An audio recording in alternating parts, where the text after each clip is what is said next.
بسم الله الرحمن الرحیم. اللهم صل علی محمد و علی آل محمد كما صليت على ابراهیم و علی آل ابراهیم انك حمید مجید و بارک علی محمد و علی آل محمد كما بارکت علی ابراهیم و علی آل ابراهیم انك حمید مجید. سلام عرض میکنم خدمت همه شما خوبان، عزیزان، مهربانان، همراهان همیشگی برنامه سفره دل. سلام بنده رو به همراه احمد جان و رفیع و محمد و عبدالله و فرید عزیز پذیرا باشید از وصال حق. الله رو شاکریم از اینکه یک بار دیگر این فرصت در اختیار ما قرار گرفت تا میهمان فضای گرم و صمیمی خانه‌های شما باشیم و بار دیگر این افتخار نصیب شده که در این برنامه میزبان جناب مولانا مجیب الرحمن انصاری عزیز باشیم و گرچه که خودشون میزبان هستن در این برنامه و میهمان نیستن و اگر بگم من میهمان ایشون هستم مناسب تره در این برنامه، من در ابتدا خیلی مقدم عرض میکنم حضور حضرت مولانا در این برنامه و به نمایندگی از شما و از طرف خودم سلام دارم خدمت ایشون و عرض ادب و احترام. جناب مولانا خوش آمدید.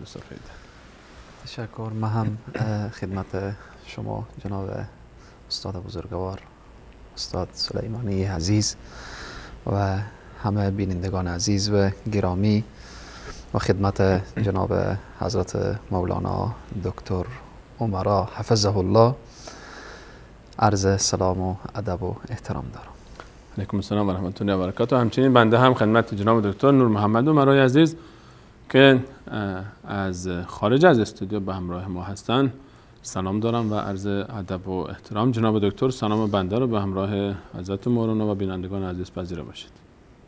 بنده هم عرض سلام و ادب دارم خدمت شما سلیمانی عزیز و بزرگوار و خدمت سرور بزرگوارمون جناب حضرت مولانا انصاری عزیز که شرفیاب فرمودند و ما رو به عنوان میزبان بر سفره دلشون پذیرا شدند و همچنین عرض ادب و سلام دارم خدمت جوونا و نوجوانهای شاد و با ایمان وصال حق و تمامی دست‌اندرکاران این شبکه و تک تک بینندگان عزیز هر جای دنیا که هستید همیشه شاد و سربلند و پیروز باشید. در خدمت شما هستم. خدمت از ماست. ممنونم از لطف و احسان شما نسبت ما و دوستان وصال حق. کانون پرمهر خانواده در کنار سایه گرم پدر و آغوش مهربان مادر و محفل پر رونق و خوش خواهر و برادر کانون بسیار زیبایی است و یقینا وقتی انسان در این فضا قرار میگیره و در فضایی که پدر، مادر و خواهران و برادران و یا حداقل خواهر یا برادر یا حتی اگر خواهر و برادر هم نباشن سایه پدر و مادر وقتی که بالای سر یک فرزندی است، انسان از نعمتهای الله تعالی چیزی رو کم نداره. شاید خیلی از ماها از همون ابتدا که به دنیا آمدیم پدر و مادر در کنار ما بودن و تا وقت ازدواجمون هم حتی در کنار خودمون اونها رو داشتیم و احساس کردیم و چه بسا که در محفل عروسی هم در کنار ما بودن و حتی شاهد تولد نوادگان خودشون هم بودن. این یک نعمت خیلی بزرگه وقتی که انسان از ابتدای زندگی والدین رو در کنار خودش داره تا حتی لحظه‌ای که خود انسان پدر میشه و یا مادر میشه و باز هم سایه والدین در کنار این والد یا والده جدید برای فرزندان و نوادگان هم موجوده. اما در جامعه ما کسانی هستند که پدر برای اونها واژه پدر تعریف نشده است و وقتی که چشم به دنیا گشودن به مانند محمد مصطفی صلی الله علیه و سلم از پدر جز نام چیز دیگری رو نداشتن. کسانی هستند که وقتی اسم پدر شنیده میشه نمیتونن درک کنن معنای حقیقی واژه پدر رو عزیزانی هستند که وقتی نام مادر ذکر میشه جز نامی از این واژه و یا قبری در گوشه ای از سرزمین زندگیشون چیز دیگری به خاطرشون نمیاد. این عزیزان بخشی از پیکره جامعه ما هستند که کمتر به اونها توجه شده و به اونها پرداخته شده. یتیمان جامعه ما بخش مهمی از جامعه ما هستند که بیمهری های فراوانی نسبت به اونها شده. خیلی وقتها در گذر خودمون در مسیر راه به سمت درس، به سمت کار، به سمت خونه، کودکی میاد در کنار شیشه ماشین شاخه گلی رو پیش میکنه تا ما بخریم ازش. این گل رو ما از اون میخریم برای کسی که دوست داریم اون گل رو بهش هدیه بدیم، اما هرگز به این دسته گلی که این شاخه رو برای ما هدیه داد و این شاخه رو برای ما آورد فکر نمی کنیم که این طفل و این کودک در این سن و سال اینجا چیکار میکنه. در مسیر راه بطری آبی در تابستان، بطری آب خنکی در گرمای تابستان از دست یک پسر بچه 10-12 ساله تشنگی ما رو برطرف میکنه، مغافل از این که چه کسی مشکلات این طفل رو برطرف میکنه. امروز میخوایم با شما عزیزان و کارشناسان محترم برنامه درباره یتیمان صحبت کنیم، درباره پاره‌ای از جامعه ما، جزئی از وجود ما که شاید کمتر بهش فکر کردیم، کمتر بهش پرداختیم، کمتر بهش توجه کردیم. جناب دکتر دوست دارم بحث با شما آغاز بکنیم درباره یتیم، معنای یتیم و چه کسانی وقتی که ما صحبت از یتیم میکنیم این نام بر اونها اطلاق بشه. احمد جان، جناب دکتر داریم؟ بله در خدمت هستم، بفرمایید. عرض کردم جناب دکتر درباره آغاز صحبت، اگر صحبت رو آغاز بکنیم با خود موضوع یتیم، وقتی که صحبت از یتیم میشه ما در ذهنمون هر کسی تعریفات مختلفی ازش میاد. معنی یتیم و اون تعریفی که برای یتیم باید داشته باشیم چه تعریفی است؟ وقتی صحبت از یتیم میشه چه کسانی رو ما میتونیم که در این تعریف داخل بکنیم و در این دایره جا میگیرن؟ بسم الله الرحمن الرحیم، الحمد لله و الصلاة و السلام علی حبیبی و مولای رسول الله و علی آله و صحبه و من والا. ببینید یتیم در محیط خانواده است. ما داریم حرف از خانه و خانواده میزنیم. خداوند متعال این بنیاد ابتدایین جامعه رو وقتی معرفی کرد و قضیه ازدواج رو مطرح کرد، تعریف خانواده بود در واقع. و من آیاته ان خلق لكم من انفسكم ازواجا لتسكنوا الیها و جعل بینکم موده و رحمه. خانه بنیاد سکون، آرامش، مودت و رحمت است. فقدان این سکون و آرامش و رحمت، این احساس چتر بالای سر داشتن، احساس پشتیبان داشتن، این یک احساس گمی هست، یک احساس سرگردانی. این سرگردانی رو بهش میگن یتم، یعنی بیپناهی، بی سرپرستی. و در عرف وقتی ما میایم میگیم یتیم، میگیم کسی که به اصطلاح باباشو از دست داده باشه، بچه‌ای که پدر نداشته باشه، این یتیم هست. پدر نداشتن یعنی حمایت نداشتن، یعنی پشتیبان نداشتن، یعنی چتر بالای سر نداشتن. حالا این عرف عمومی هست.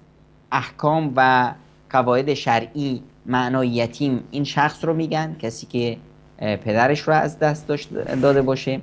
اما در مسائل روانی ما تنها این رو نمیگیم یتیم.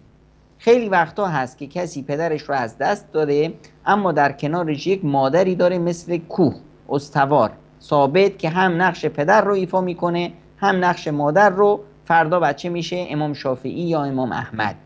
خب اینو ما زیاد داریم در تاریخمون. این پسری هست که ما ازش به اصطلاح نه ترسی برای آیندهش داریم و نه به اصطلاح دلهره‌ای از آیندهش. اما یتیم اونی که به اصطلاح پدرش رو از دست داده و کسی رو نداره که جای پدر رو پر کنه، یا پدر رو حتی داره، پدر و مادر وجود دارند اما پدر و مادری هستند که در واقع وجودشون و عدم وجودشون برابر هست. این رو هم اگر البته گرچه که در عرف و در لغت و در واژه به اصطلاح لغوی ما این رو نمیگیم یتیم، اما در واقع این عملا یتیم هست و نیاز هست که ما در برنامه حتی به اون اشاره کنیم. خیلی ممنون. اجازه بدید برگردیم خدمت جناب مانا داخل استودیو. ما تعریف جناب دکتر رو شنیدیم. من دوست دارم که درباره یتیم با توجه به اینکه شما تجربه سرپرستی عده کثیری از یتیم ها رو دارید و الحمدلله الله تعالی این منت رو بر شما گذاشته که دارالایتامی داشته باشید که بیش از 500 نفر رو تحت کفایت گرفتید. من دوست دارم که درباره یتیم تعریف شما رو هم بشنوم، صحبت شما رو. وقتی که اسم یتیم ذکر میشه جلوی شما، لفظ یتیم ذکر میشه برای شما یادآور چی هست کلمه یتیم و یتیمان؟ الحمد لله رب العالمين والصلاة والسلام على رسوله محمد وعلى آله وأصحابه أجمعين. قال الله تبارك وتعالى في القرآن العظيم: فأعوذ بالله من الشيطان الرجيم فأما اليتيم فلا تقهر. صدق الله العظيم. قبل از اینکه ما به سخن آغاز کنم، فردی که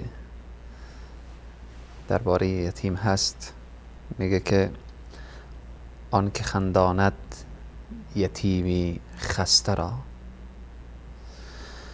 آن که خنداند یتیمی خسته را، باز یابد جنتی در بسته را.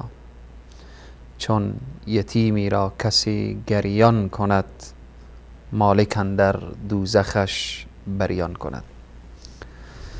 حقیقتا یکی بحث حق و حقوق و جایگاه یتیم و فضیلت که درباره سرپرستی ایتام آمده در قرآن و در احادیث وقتی که میخوانیم، مطالعه میکنیم، حتی شاید از بعضی از تصاویر ببینیم چهره یک یتیم را، ولی لحظه ای که انسان با یتیم می نشینه، با او غذا میخوره، با او نشست و برخاست داره، زندگی میکنه، با او زندگی میکنه، خیلی فرق میکنه. چیزی که خود من شخصا در مدت چند سال میشه که این نعمت را الله سبحانه و تعالی عطا کرده که با یتیم سر و کار داشتیم و سر و کار داشته باشیم، اینه که از یک طرف من خیلی لذت میبردم که با این قشر نشست و برخاست دارم و خیلی هم بریم جالب و مهم بود که حتی بعضی با لفظ پدر صدا میکردن. خیلی محبت داشتن، چون دارالایتامی که ما داریم فعلا یعنی از سن 2 ساله هم ما در اونجی از 2 سال هم یتیم داریم که حتی برای از اونها امو شیر خشک ساخته میشه و خواهرانی که حتی مادری کردن در خدمت اونها قرار دارن. اما چیزی که همیشه ما در دارالایتام و در کنار ایتام یک رنجی میبردم، ما در تمام عرصه ها کوشش میکردیم که یتیم احساس یتیمی نکنه. یعنی حتی کوشش میکردیم که الان هم کوشش میکنیم که او طفلی که به دارالایتام هست به سن 5 ساله 6 ساله یا 10 ساله، ما برای از او زمینه فراهم کنیم که او از لحاظ غذایی، از لحاظ حتی روحی احساس تنهایی نکنه و احساس کمبودی نکنه. ولی به هر حال ما نمیتونستیم که همین چهره یتیم رو بیاریم به یک چهره طفلی که حتی او غذا هم به بیرون بری از او میسر نیه، حتی او راحتی هم بری از او میسر نیه. ما چهره یتیم رو بیاریم مثل یک چهره یک طفل پدردار بسازیم. حقیقتا من همیشه برای دوستان میگفتم چقدر ما اینها رو نوازش میکنیم، چقدر در عرصه درس و تعلیم و اینها، ولی یک برقی در وجود از اینها، در وجود هر طفل یک برق نهفته که در وجود از اینها ما او احساس نمی کنیم و نمی بینیم. به هر حال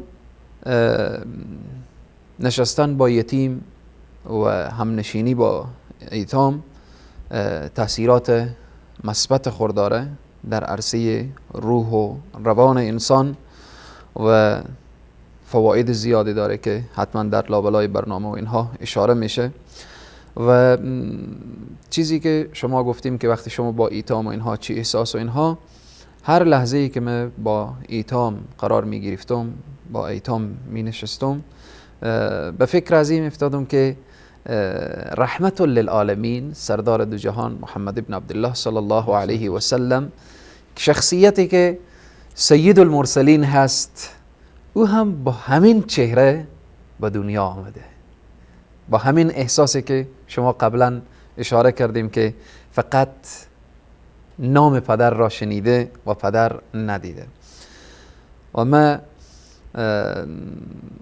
به این حالت که وقتی طرف از اونا نگاه میکردم و با اونها نشست و برخاست داشتم و در کنار از اونها قرار میگرفتم، یک احساس و یک فرحت و یک خوشحالی که ای الله پروردگارا، سپاس از تو که مر در خدمت چنین کسانی قرار دادی که رسول معظم اسلام صلی الله علیه و سلم نسبت به این قشر و قرآن عظیم الشان نسبت به این قشر تاکیدات زیاد و ارشادات زیادی به ما داره. الله تعالی شما و همکاران شما رو موفق بکنه. جناب دکتر، اگر بخوایم یک بررسی داشته باشیم در جامعه از لحاظ آماری، تعداد یتیمان رو بخوایم بررسی بکنیم، چطور می‌بینید وضعیت یتیمان رو در جامعه ما، جامعه حداقل مخاطبین ما در سه کشور افغانستان، تاجیکستان و ایران؟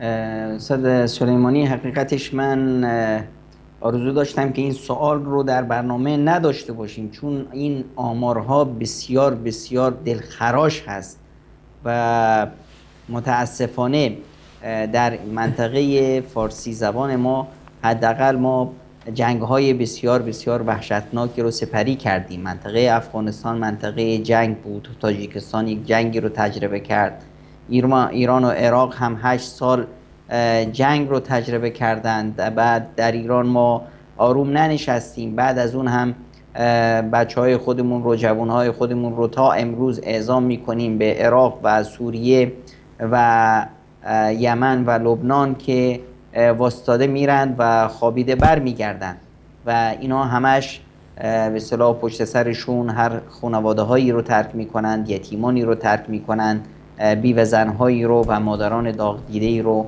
ترک میکنند. متاسفانه طبق آمارهایی که سازمانهای اطلاعات مرکزی کشور و رسمی اعلام میکنند، تعداد یتیمان و کودکان بی سرپرست در کشور ایران مثلا بین 1,700,000 تا 2 میلیون هست، در حالی که آمارهای غیر رسمی که اینها باز دقیق تر میتونه باشه، حرف از 7 میلیون کودک کار در ایران میزنند. 7 میلیون کودک بین 10 تا 15 سال و کمتر از 10 سال ما داریم که در ایران دارن جون میکنن برای رسیدن به یک لقمه نونی برای خانواده هاشون، در حالی که این معضله تنها معضله ایران و افغانستان و تاجیکستان نیست، در دنیا ما این معضله رو داریم که سازمانهای جهانی کار حرف از 215 میلیون کودک کار میزنند که بین 5 تا 14 سال عمر دارند.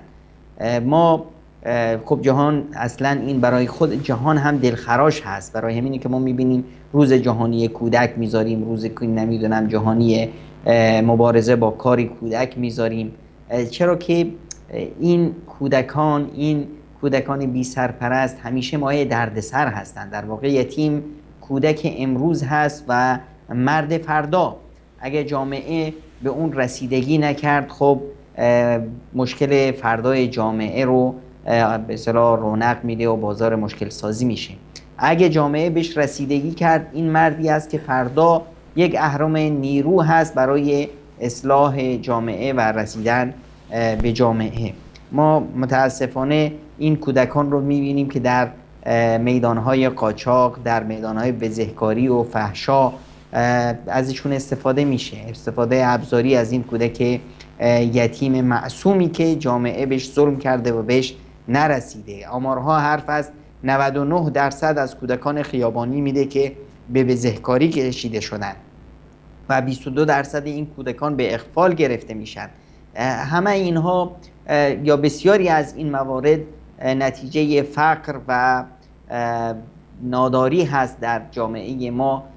ما داریم از یک جامعه‌ای حرف میزنیم که یکی از قدرت‌های بسیار بزرگ، از قدرت‌های سطح اول دنیاست در صادرات نفت و گاز و معادن. یعنی یک کشور فقیر و درمانده نیست. کشور ایران یک کشوری است که روی سرمایه هنگفتی خوابیده و ملتی هستند که روی طلا دارن راه میرند، اما متاسفانه این سرمایه ها توسط مجموعه یا راهزنانی به چپاول میره و این ملت به فقر کشیده شدن تا به جا که به اصطلاح ما میبینیم که این فقر و این بدبختی باعث شده که کودکان بریزن تو بازار دنبال کار.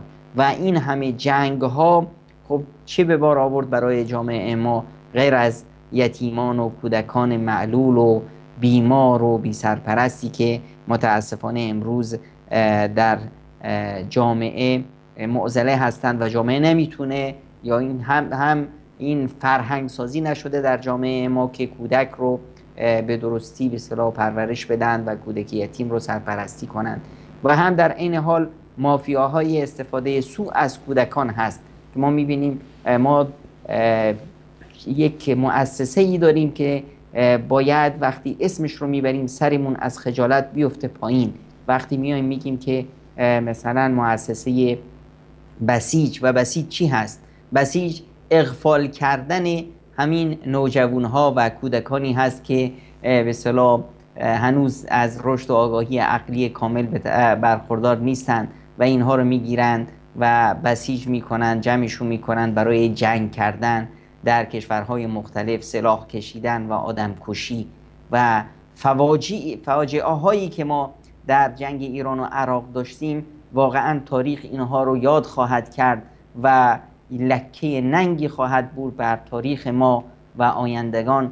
به ما و به سردمداران نفرین خواهند کرد وقتی که میشنوند که کودکان دبستانی و کودکستانی یا کودکان یتیمخانه ها، کودکایی که جمع می شدن، بچه های یتیما، اینا رو می گرفتیم و برای پاکسازی زمین های مین گذاری شده از سوی دشمن اینا رو مینداختیم توی این میدان ها و این کودکان معصوم پرپر می شدن و تیکه پاره می شدن.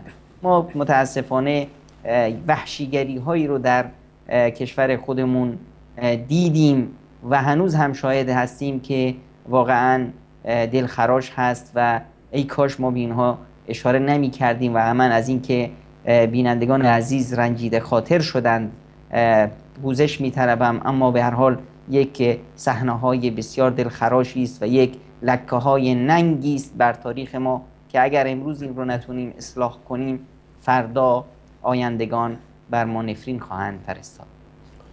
حقیقتا جناب دکتر آنچه که شما اشاره فرمودید، مسئله بیان کردن این دردها و زخمها یقینا برای بسیاری از انسانهای صاحب ضمیر، یعنی همه انسانهای صاحب ضمیر، هر کسی که ضمیری داشته باشه، تحملش سخت است. اما طبیعتا به خاطر حل یک مشکل، یک مرض، تا به هر حال زخم باز نشه نمیشه مشکل رو حل کرد. جناب مولانا جناب دکتر اشاره فرمودن به آمارهایی در ایران و با توجه به اینکه ما وضعیت افغانستان خب در این 3 دهه گذشته خیلی بدتر از ایران بوده در جنگ ها و ما در جنگ روسیه شاهد بودیم که 2 میلیون نفر از این کشور شهید شدن در مبارزه با اون به هر حال کمونیست هایی که وجود داشتن.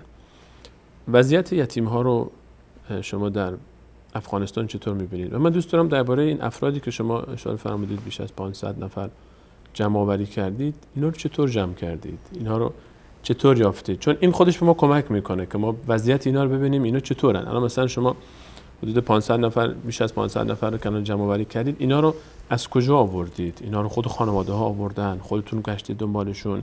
این خود این مسئله میتونه به ما کمک بکنه تا یک حدودی با مشکلات اینا آشنا بشیم. مسئله یتیم، وقتی که ما اگر برنامه داریم پیرامون یتیم و جایگاه یتیم، هدف از این برنامه و هدف از این صحبت چنین نیه که ما بخوایم کاری بکنیم که در جامعه یتیم نباشه. به خاطر اینکه یتیم از قبل بوده و حتی میبینیم تاکیدات دین مبین اسلام که یک طرف قبل از اسلام هم الله سبحانه و تعالی به حضرت موسی علیه السلام، به حضرت عیسی علیه السلام، یعنی ادیان قبل از اسلام هم تاکید شده که نسبت به یتیم مبارزه که همیشه هست در جامعه طبیعتا پیش میاد.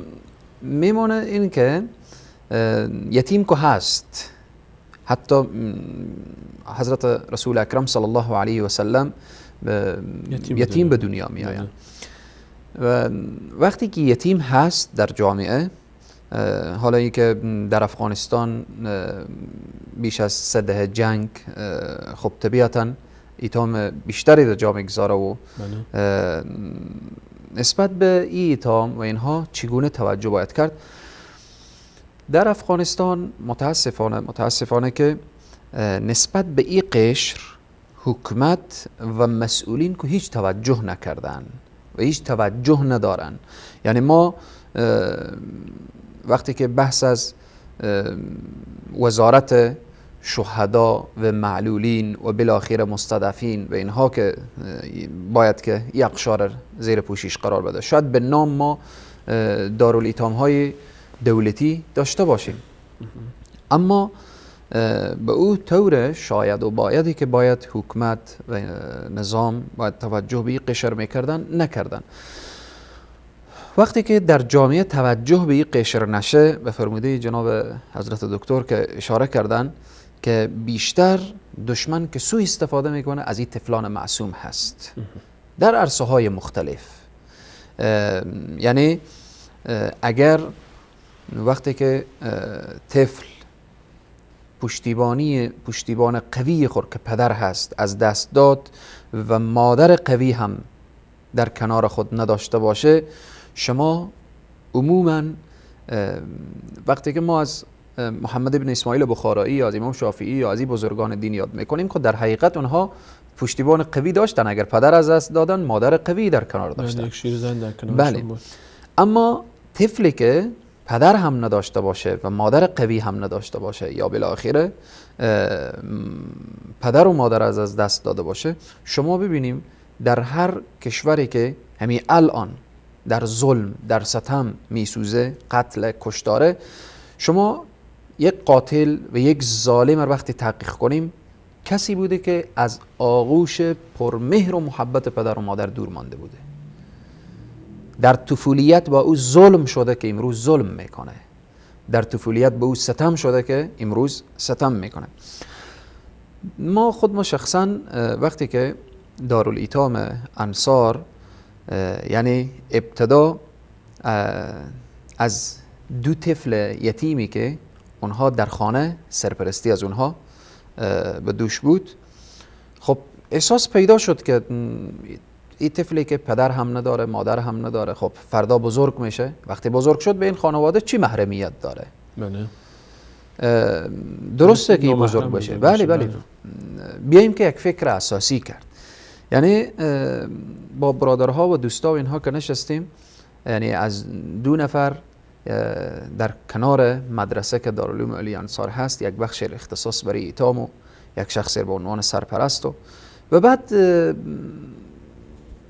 وقتی که ما در کوچه و بازار و در بعضی وقت در محافل و مجالس و اینها که رفت آمده داشتیم و حرف اول شما که در ابتدا اشاره کردیم که یک طفل یک آب میاره به فروش میرسانه یا یک دسته گل میده، خب ما به همون دسته گل که ظاهرا ارزش از او شاید خیلی یک چیز از لازم مادی بسیار پایینه دیگه، اما در او گل ما فکر میکنیم، به او ارزش قائل میشیم، ولی از او سرمایه گذاری میکنیم، از سرمایه خود به او میدیم و گل میگیریم، اما این گلی که در خیابان ها پر میشه به او هیچ توجه نداریم. و من شخصا یعنی در بخش بیش از 500 یتیمی که هست، یعنی بیش از 100 نفر از این اطفالی که در کوچه و اینها، ما وقتی که با اینها صحبت کردیم که پسر عزیز تو چرا چنین کاری میکنی؟ گفت خب چه کار کنم؟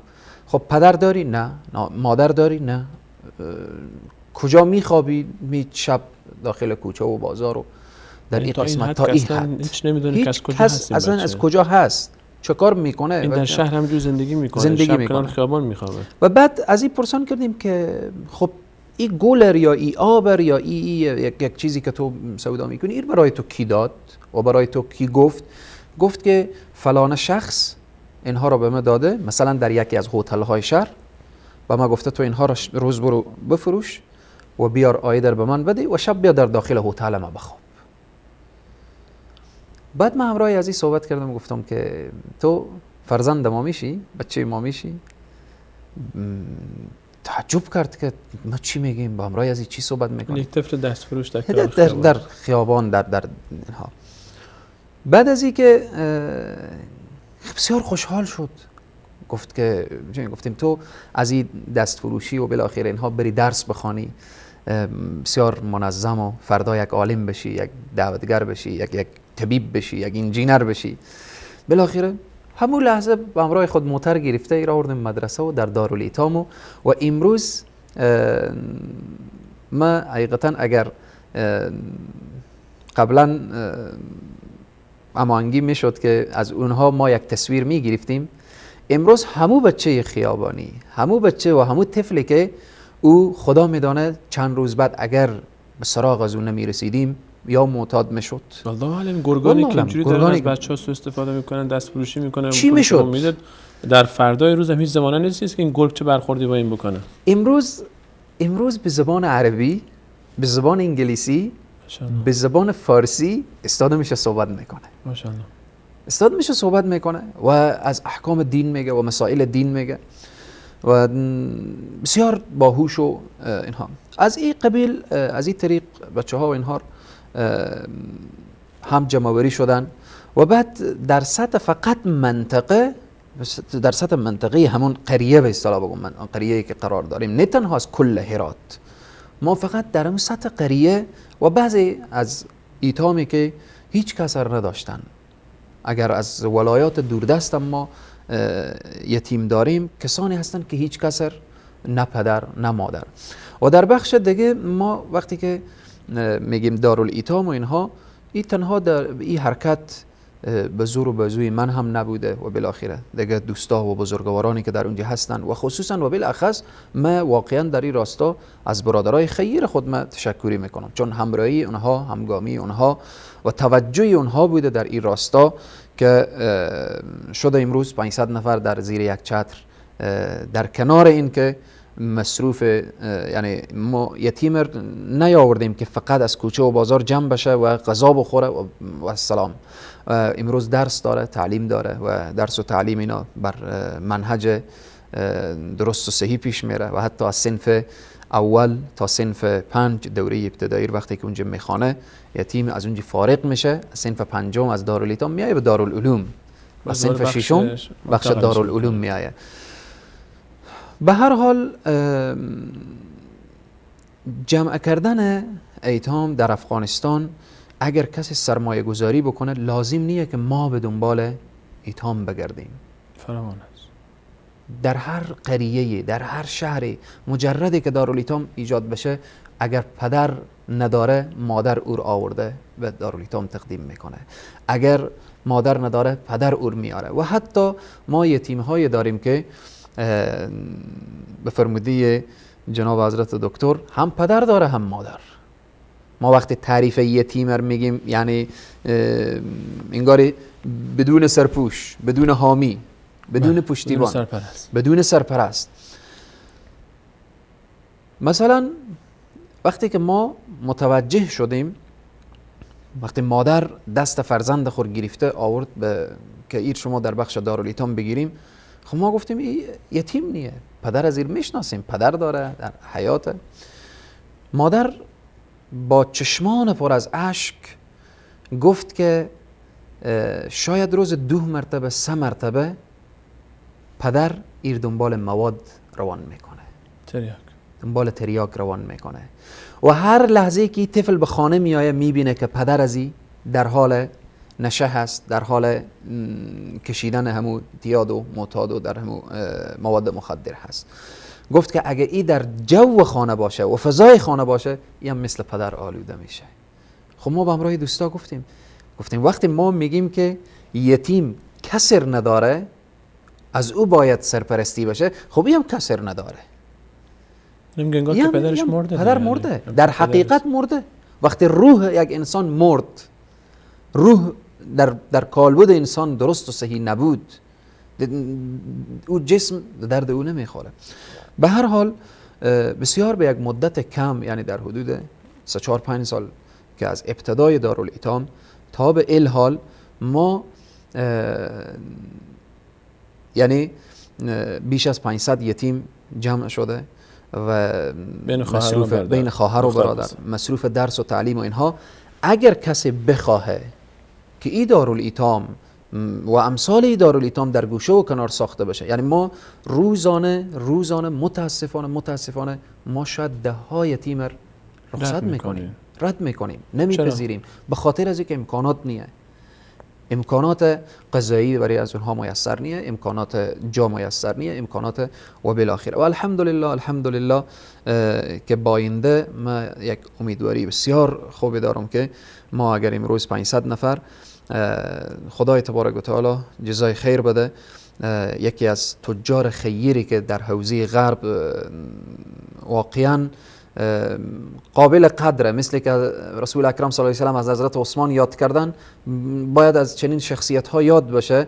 به نام حاجی صاحب عبدالظاهر بشیری هست که یعنی اکثر تمویل و مصارف ای دارالایتام از لحاظ غذایی و امکانات درس و تعلیم و اینها، و حتی امروز برای ساختن تعمیر دارالایتام که هنوز افتتاح نشده، که جای وسیع ساخته شده، که امیدواریم که انشالله ما با آینده بتانیم از این طفلان معصوم بیشتر و بیشترتر پذیرایی داشته باشیم.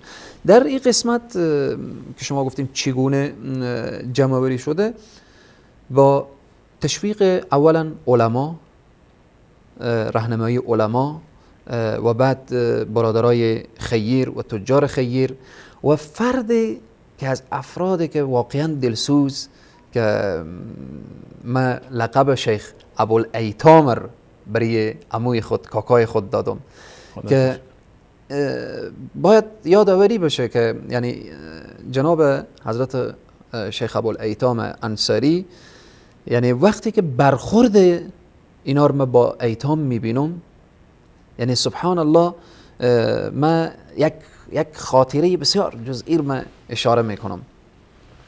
یک روز دیدم که موتر یا به اصطلاح ماشینی که میگیم، آمدم که موتر دیوار خورده و بالاخره پرسان کردم که چه کار شده و ای چرا چنین شده. دیدم که شیخ ابوالایتام انصاری گفتن امروز یک صحنه واقعی عجیبی دیدم و این موتر همینطور ما به دیوار زدم. سبحان الله، گفتم چه کار شد؟ گفتن که ما طفلم روی زانوی من نشسته بود و از فرزند خودنا، و از او به بعد این شخص تصمیم میگیره که دیگه من فرزند در مقابل چشم ایتام دیگه روی زانو نمیشانم، حتی حرف نمیزنم که یتیم دیگه همین احساس هم نداشته باشه که من چرا پدر ندارم. گفت که وقتی که من میخواستم از دارالایتام خارج باشم یا داخل باشم، یکی از ایتام یک آهی از سینه کنده بود و گفته بود که کاش ما هم پدر می داشتم که مرا روی زانو می نشاند و پشت اشترینگ موتر قرار می گرفتم. میگه اینقدری برای من تاثیر گذاشت که میگه فرزند خور کنار گذاشتم او روی زانو قرار دادم. میگه بعد کامیرا گرفتم موتر دادم دست ازی گفتم که تو ببر. بعد این خواهش کرده بود که بزنم به دیوار، گفتم بزن به دیوار. باز این به دیوار زده بود، گفتم بزن که دلتو باز باشه، گیره های دلتو باز باشه. این شخصیت ها وقتی که سر کار می آین در حقیقت یتیم هم یتیمی میشه که او گم شده خور پیدا میکنه در حقیقت. و من بارها و بارها گفتم که ما در هر ولایت، ما امروز در افغانستان تنها یک حاجی عبدالظاهر بشیری ما نداریم، ما در هر ولایت بشیری ها داریم. اما همون احساس که او تاجر ما داره شاید در وجود بعضی از تجار ما کمتر باشه. در هر ولایتی تجار ما میتونن انسانهای دلسوز پیدا کنن و بعد سرمایه گذاری کنن و در هر ولایت، در هر قریه و در هر منطقه. ما بارها و بارها گفتم ساختن دارالایتام و سرپرستی ایتام کار سختی نیه. هر فامیل 2 اولاد 3 اولاد و بالاخره تشکیل از خانواده از 3-4 اولاد هست. ما بارها و بارها برای دوستایی یاد کردم که وقتی تو میگی من 4 اولاد دارم، در ذهن خود فکر خود بگیر که من 5 اولاد دارم. یک یتیم هم جز اولادا داشته باش و مصرف از در دارالایتام منطقه بپرداز، یک یتیم سرپرستی میشه. ما در یک منطقه مثلا نشیمند 1000 خانه اگر باشه، 1000 خانه یک یتیم سرپرستی بکنه، در همون منطقه 1000 یتیم سرپرستی میشه. اگر این فضائل یتیم و جایگاه یتیم شخص بدانه، ما وقتی در روایات میخوانیم که هر انسانی دنبال دوست میگرده. در حشر روز قیامت، روزی که یوم یفر المرء من اخیه و امه، یوم روز قیامت فاذا جاءت الطامه فاذا جاءت الصاخه، آیات تکان دهنده ای که ان زلزله الساعه شیء. خب به هر حال روز قیامت روز سختیه. در اون روز که انسان به کنار رسول الله صلی الله علیه وسلم قرار بگیره، بهترین دوست دادن و یاور انسان سید المرسلین باشه. این چگونه به دست می آید؟ رسول معظم اسلام فرمودن که کسی که سرپرستی یتیم درست و صحیح داشته باشه، در حشر حتی در بهشت آمده که کهاتین انگشتان مبارک خور میگیرن، میگن که انا و کافل یتیم فی الجنت هکذا. انگشتان مبارک خود به این شکل. یعنی چی؟ یعنی در بهشت مثل که این بین 2 انگشت هیچ چیزی نیست، هیچ فاصله نیست، چقدر با هم نزدیکه. من و سرپرست یتیم میگن وقتی که جامعه ما ایر بدانه و ایر بفهمه، این از یک جهت فایده های معنوی و اخروی و ارزش های دینی، و از طرف دیگر لحظه احساس بکنه که اگر همه یتیم سرپرستی درست و صحیح نشه، خب این فردا یک جنایتکار میشه، یک ظالم میشه. باز ظلم ازی به کی؟ جامعه میرسه. پس بناهن تجربه‌ای که و حرکتی که در هرات در کنار دارالعلوم علی انصار دارالایتام انصار شده و بیش از 500 یتیم، یعنی ما هر دوست میتونه که وقتی که بره ببینه، یعنی وقتی داخل دارالایتام انسان میشه اشک از چشمان انسان جاری میشه، میبینه بهترین دختر خداوند برای از او صورت داده، خدای تبارک و تعالی برای از او زیبایی داده. حالا این دختر اگر امروز از این سرپرستی نشه، پدر هم نداره که سرپرست یا مادر نداره که درست و صحیح سرپرستی، اگر از این درست و صحیح محافظت نشه، این چی عواقبی به بار خواهد آورد، چی پیام خطرناکی خواهد داشت. همچنین هکذا پسری که ما میبینیم. باز جناب استاد سلیمانی بزرگوار، وقتی که من چیزی که در دارالایتام دیدم، استعدادهایی که بر این قشر نهفته هست، یعنی سبحان الله، خداوند هوش و فکر و ذکاوتی که به این قشر، اگر از یک طرف اینا محروم از پدر شدن، خداوند برای از اینا چنان هوش و فکر و ذکاوت میده که یعنی واقعا استفاده میکنه از او استعداد و از او حافظه و از اینها. امروز ما در دارالایتام یک بچه رو میبینیم که در سن 8 ساله 9 ساله حافظ قرآن عظیم الشان شده، حافظ کل قرآن عظیم الشان شده. خواهر میبینیم که یعنی نزدیک کل قرآن رو تمام بکنه. مسائل دین و حتی مسائل علم امروزی رو میبینیم در عرصه کامپیوتر و در عرصه زبان انگلیسی و یعنی در این دارالایتام انصار حتی استازار ما مرد انتخاب نکردیم، کل استازا خواهرایان، به خاطر اینکه این اطفال نیاز به رحم دارن، نیاز به ترحم دارن. تا چند سالگی هستن کسایی که تا سن 13 و 14 ساله در و دارالایتام بس بعد منتقل میکنیم بعد میان دارالعلوم. یعنی از 2 ساله ما در دارالایتام داریم که از سن 2 ساله تا سن 4-5 ساله یک بخشیه که فقط با اینها با اینها فقط اطفال بازی میشه و وسایل اسباب بازی دارن و همچنین به مجردی که فکر ازی و استعداد ازی باز میشه که میفهمیم که این آماده شده برای درس و تعلیم، میرن به درس تا صنف 5 و از صنف 5 انتقال میخورن به دارالعلوم علی انصار. اجازه بدید با جناب دکترم در این باب صحبتی داشته باشیم. جناب دکتر حضرت مولانا اشاره کردن به موضوع بحث دارالایتام و اینکه دارالایتام‌های تشکیل بشه و این عزیزان جمع‌آوری بشن، از استعدادهای اینا استفاده بشه، جلوی اون خطری که اینها رو تهدید میکنه فعلا در جامعه و در آینده گرفته بشه. به نظر شما چه نیازهایی دارن این عزیزان و اولویت‌های ما در این مراکز چی باید باشه و چگونه ما میتونیم که از این نسل اونگونی که شایسته است استفاده بکنیم و حقمون رو و دینمون رو نسبت به اینا ادا بکنیم؟ بنده اجازه میخوام از شما و از بینندگان تا از همین راه دور دستان پرمهر جناب استاد انصاری و عمویشون ابو ایتام رو ببوسم و یادآور بشم به جامعه بزرگمون، به بینندگان عزیزمون.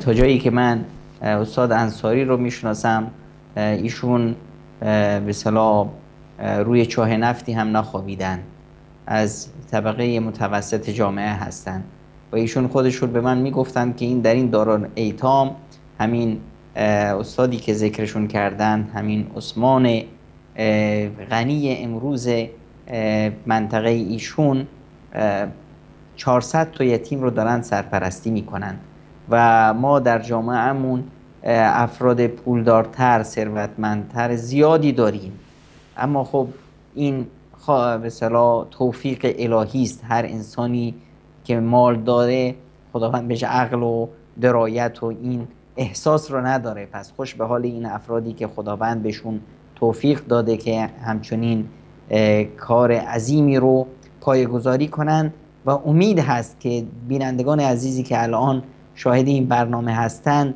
دست همت بالا بزنن و در این مسیر سهیم بشن و دور ایتام، خانه‌های یتیم پروری در مناطق خودشون در هر جای کشور و شهرهای خودشون برپا کنن و بتونن این معضله بزرگ و این خطر رو از جامعه رفع کنن. متاسفانه در جامعه ما میبینیم که چطور از یتیم ها سوء استفاده میشه. مؤسسه های دعوت به مسیحیت در کوچه و خونه های ما بسیار ریخته و دنبال یتیم های ماست. مافیاهای گدا پروری و گدا سازی که میان یتیم ها رو جمع میکنند و گدا درست میکنند و یکی رو دستشو میشکنند، یکی سرشو معلول میکنند، یه بلاهایی سرشون در میارن تا از اینها برای گدایی و بازار گداسازی استفاده سو بکنند. مافیاهای جنگ افروز هستند که متاسفانه بیشترشون از طرف حکومت‌های استعماری و حکومت‌های منطقه به اصطلاح یتیما رو میگیرند و ازشون جنگجو درست میکنند برای آدم کشی. رحم و شفقت رو در اینها میکشند و از اینها حیواناتی درنده تربیت میکنند برای رسیدن به اهدافشون. مافیاهای دیگه ای هستند که این یتیما رو جمع میکنند و میبرند به کشتی هایی که در دریای عمان و خلیج فارس وجود دارند، در اونجا مثلا میفروشند و این کشتی های اروپایی اعضای این کودکان معصوم رو میکنند و میفروشند به بیمارستان های غول‌پیکر در اروپا، در غرب و شرق و اینطور این انسانهای معصوم بعد از اینکه اعضایشون کنده میشه و فروخته میشه به اونجا انداخته میشن تا طعمه نهنگ ها بشن.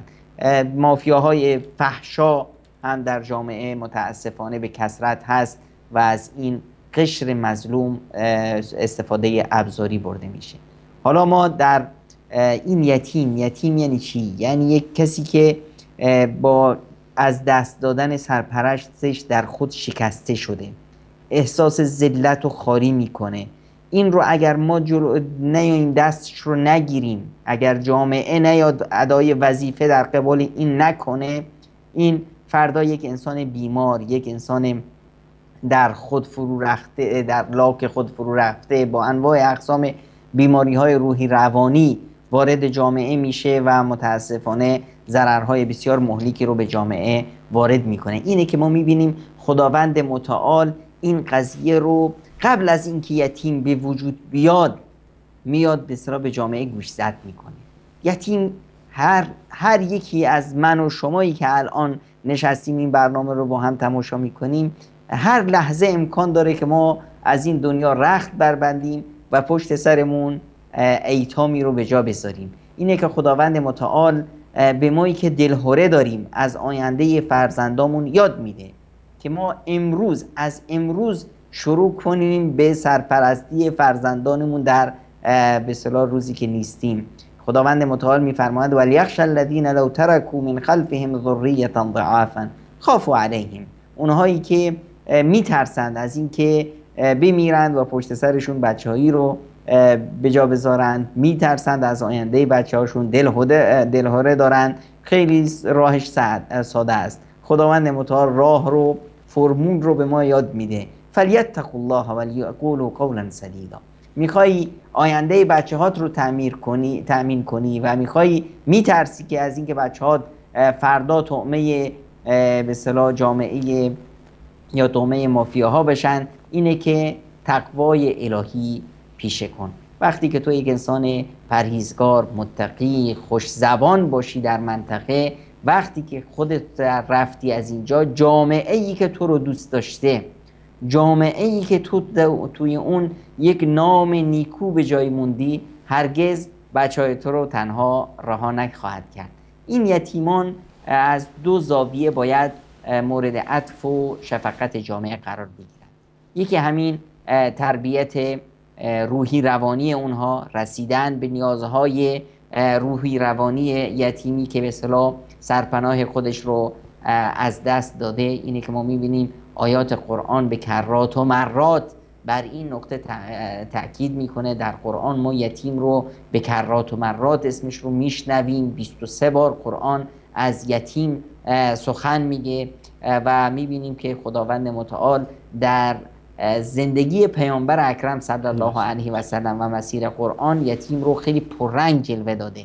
میبینیم که پیامبر خدا صلی الله علیه و سلم خودشون یتیم هستن. قرآن تأکید داره بر به اصطلاح رسیدن به یتیم از دو جنبه روحی روانی و از حمایت مادی و اقتصادی. از جنبه روحی روانی به ما میگه که تذکر میده به ما که ای مؤمنان و یادتون باشه که پیامبرتون یتیم بود و ما اون رو سرپرستی کردیم و خداوند این قضیه رو به پیامبرش یادآور میشه. الم یجد که یتیما فآوا.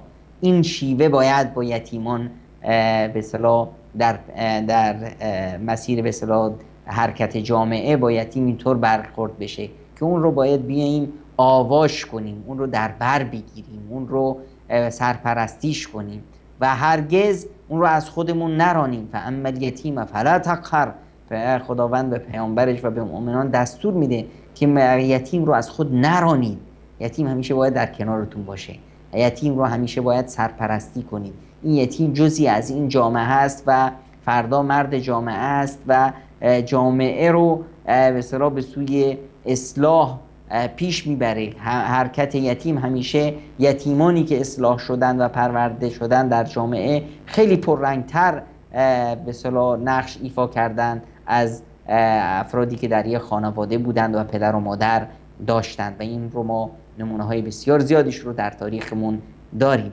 و همچنین از نظر حمایت مادی باید یتیم اگر مال و ثروتی داره، خداوند متعال قوانینی رو گذاشته برای حمایت مال و ثروت این یتیم که وصی باشه، ولی امری باشه، عمویی، خویشی که این مال و ثروت رو نگه داره و این شخص باید شخصی باشه که بتونه مدیریت مال یتیم رو داشته باشه. کسی که از این قدرت برخوردار نیست، نمیتونه این مال رو خوب مدیریت کنه، حق نداره اون رو به دست بگیره. پیامبر اکرم صلی الله علیه و سلم نصیحت میکنند به حضرت ابوذر غفاری که ابوذر، من میدونم که تو ضعیف هستی و اون چیزی که من برای خودم نمیخوام برای تو هم نمیخوام، و بهش توصیه میکنند که اگر وقتی مال یتیمی چیزی بوده از خویشات، این مسئولیت مال یتیم رو تو بر عهده نگیر، چرا که نمیتونی این رو اداره کنی. و کسایی هم که اداره این مال میکنند باید با حرص و با به اصطلاح دلسوزی این قضیه رو به اصطلاح عهدهدار بشن، نه اینکه احساس کنن چون که این مسئله به اصطلاح بسیار خطرناک هست. کسی که مال یتیم رو به دست میگیره، در واقع یتیم کسی هست که اصلا اطلاع نداره که چقدر مال و ثروت پدرش به جا گذاشته و این طرف هم هر طوری که باش تصرف کنه هیچ کسی نیست که اون رو بازخواست کنه. این کودک به اصطلاح که هنوز رشد عقلی نداره میتونه همه این به اصطلاح یک شخص شیاد مالش رو بالا بکشه. اینجاست که قرآن کریم این مسئله رو روش تاکید میذاره و میفرمایند که ان الذين ياكلون اموال اليتامى ظلما انما ياكلون في بطونهم نارا. اونایی که اموال و ثروت‌های یتیمان رو بالا میکشند و میخورند، اینا در واقع آتش جهنم رو برای خودشون میخرند. و از پیامبر اکرم صلی الله علیه و سلم هم اشاره میکنند بر راد که کسی که به اصطلاح از گناهانی که هرگز بخشوده نمیشند و گناهان بسیار مهلکی هستند که انسان رو به جهنم میندازند، یکی هم به اصطلاح از 7 موبقات، از 7 گناهی که به اصطلاح انسان رو داغون میکنند و جهنمی میسازند، یکیش همون بالا کشیدن مال یتیم هست. این هست که ما باید در جامعه از 2 محور، تربیت روحی روانی به اصطلاح یتیمان و حمایت مادی، چرا که حمایت مادی در واقع جزئی از امنیت اجتماعی یتیم رو تأمین میکنه. حالا این حمایت مادی برای یتیمی که پدری داشته ثروتمند براش پولی جا گذاشته و خانواده‌ای که تونستن اون رو نگه دارن براش تا وقتی که به رشد برسه، به عقلش بتونه این رو و توانمندیش بتونه این مال رو مدیریت کنه، بهش تحویل داده بشه. این یه جزئی است. حالا کسی که مال و ثروتی نداره، این رو باید هم جامعه حمایت کنه. حمایت جامعه یک حمایتی است که باید دولت‌ها و مدیریت‌های جامعه بکنند که متاسفانه ما نه مدیریت درستی در جامعه داریم، نه دولتی داریم. یه مجموعه به اصطلاح راهزن داریم که به جای اینکه بیان جامعه رو اصلاح کنند، دارن جامعه رو چپاول میکنند. در اینجاست که نقش خود افراد در جامعه پررنگ میشه، با صدقه دادن، با زکات دادن، با اموالشون رو بذارن در خدمت یتیم. این یتیم، منی که امروزی از یک یتیم به اصطلاح سرپرستی میکنم، حتما هرگز من دلسوزتر نمیشم از بندگان خداوند از خود خداوند. وقتی که من دلسوز جامعه باشم، دلسوز یتیمان باشم، فردایی که من یتیمی رو به جا گذاشتم، حتما خداوند متعال افرادی رو مسیر خواهد کرد که به اصطلاح بازماندگان من رو هم به اصطلاح حمایت بکنن، چه از جانب روحی روانی و چه از جانب مادی. نقش جامعه هست. هرچه ما بیشتر به خودمون بیاییم و بیشتر به جامعه برسیم، موفقتر خواهیم شد و این عبادت بزرگ رو و این اجر عظیم رو به دست خواهیم گرفت و روز قیامت دستمون رو در دست پیامبر اکرم صلی الله علیه و سلم میتونیم بذاریم و بریم وارد بهشت بشیم ان شاء الله. با امید اون روز اجازه بدید به همراه شما و جناب مولانا و بینندگان عزیز میان برنامه ببینیم، برمیگردیم همچنان ان شاء الله با شما عزیزان در این موضوع صحبت خواهیم کرد. تا آخر برنامه ان شاء الله همراه ما باشید. علل خصوص عزیزانی که دستشون میرسه به جایی، مقداری الله تعالی بر اونها منت گذاشته، بر اونها مال داده، چه خواهران چه برادران، و من دوست دارم که از این برنامه دست خالی هیچکی دست خالی بلند نشیم از پای این برنامه و سرمایه گذاری بکنیم برای عاقبت خودمون، برای جامعه خودمون، برای آخرت خودمون. یا برنامه می‌بینیم برمیگردیم در خدمت شما عزیزان هستیم همچنان با ادامه این موضوع یتیمان.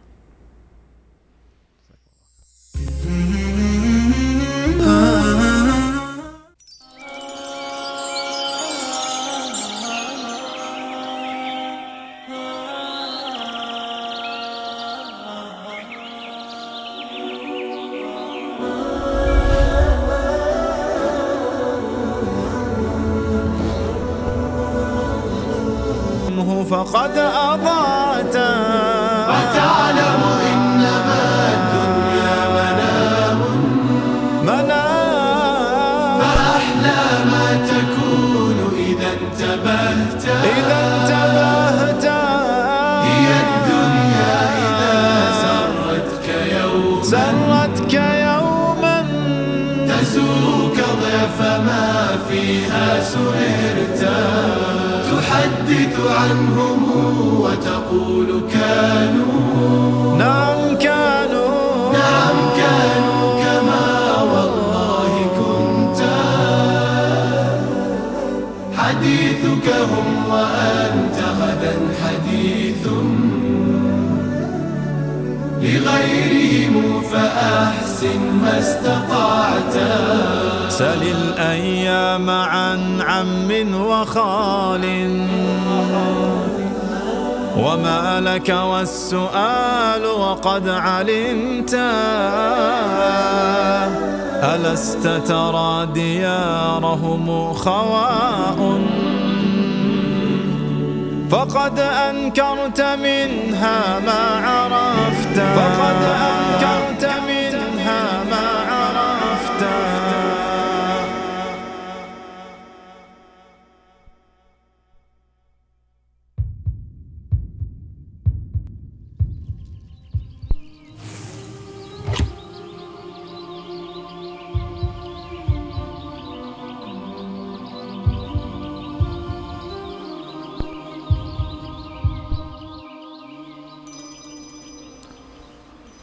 بله سلام مجدد خدمت همه شما خوبان و عزیزان. همچنان با شما هستیم با برنامه سفره در موضوع یتیمان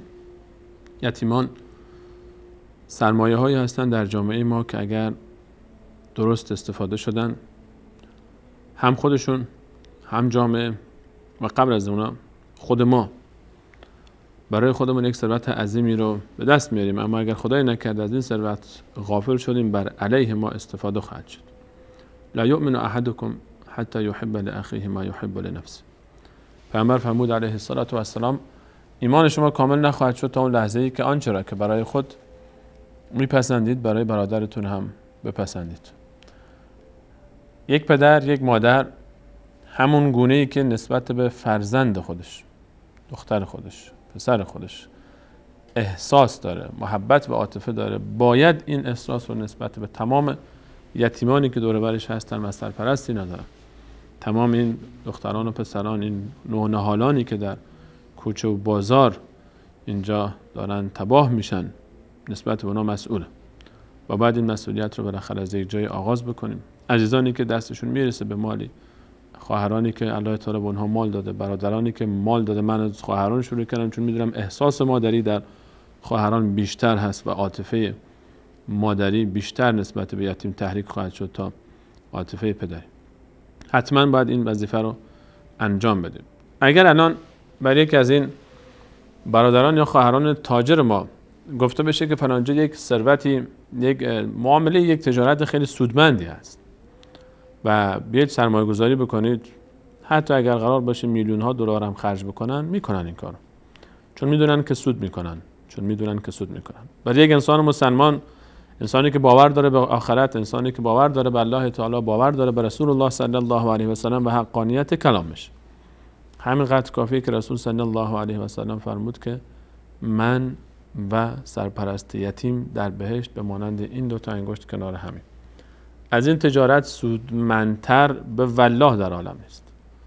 یک تجارت بسیار سودمند و انسان چقدر میتونه که موفق بشه در این تجارت با سرپرستی از چند تا یتیم، با تربیت یک نسل جدید. اینها فرزندان خود ما میشن وقتی که ما رو تربیت میکنیم، فرزندهای اینها و نسلی که اینها باز در آینده دارن تا قیام و قیامت، همه اینها به حساب اون خوش نصیبی نوشته میشه که تصمیم میگیره که از یتیمان حمایت بکنه. جناب مولانا درباره فواید بگید برای ما و بینندگان عزیز. همیشه ما عادت داریم تا ببینیم یک جایی سود نکنیم تا مطمئن نشیم سود کنیم و از آثارش خبر نباشیم، شاید اونقدر رغبت نکنیم به این سرمایه گذاری. از فواید و آثار مثبت سرپرستی یتیم بگید.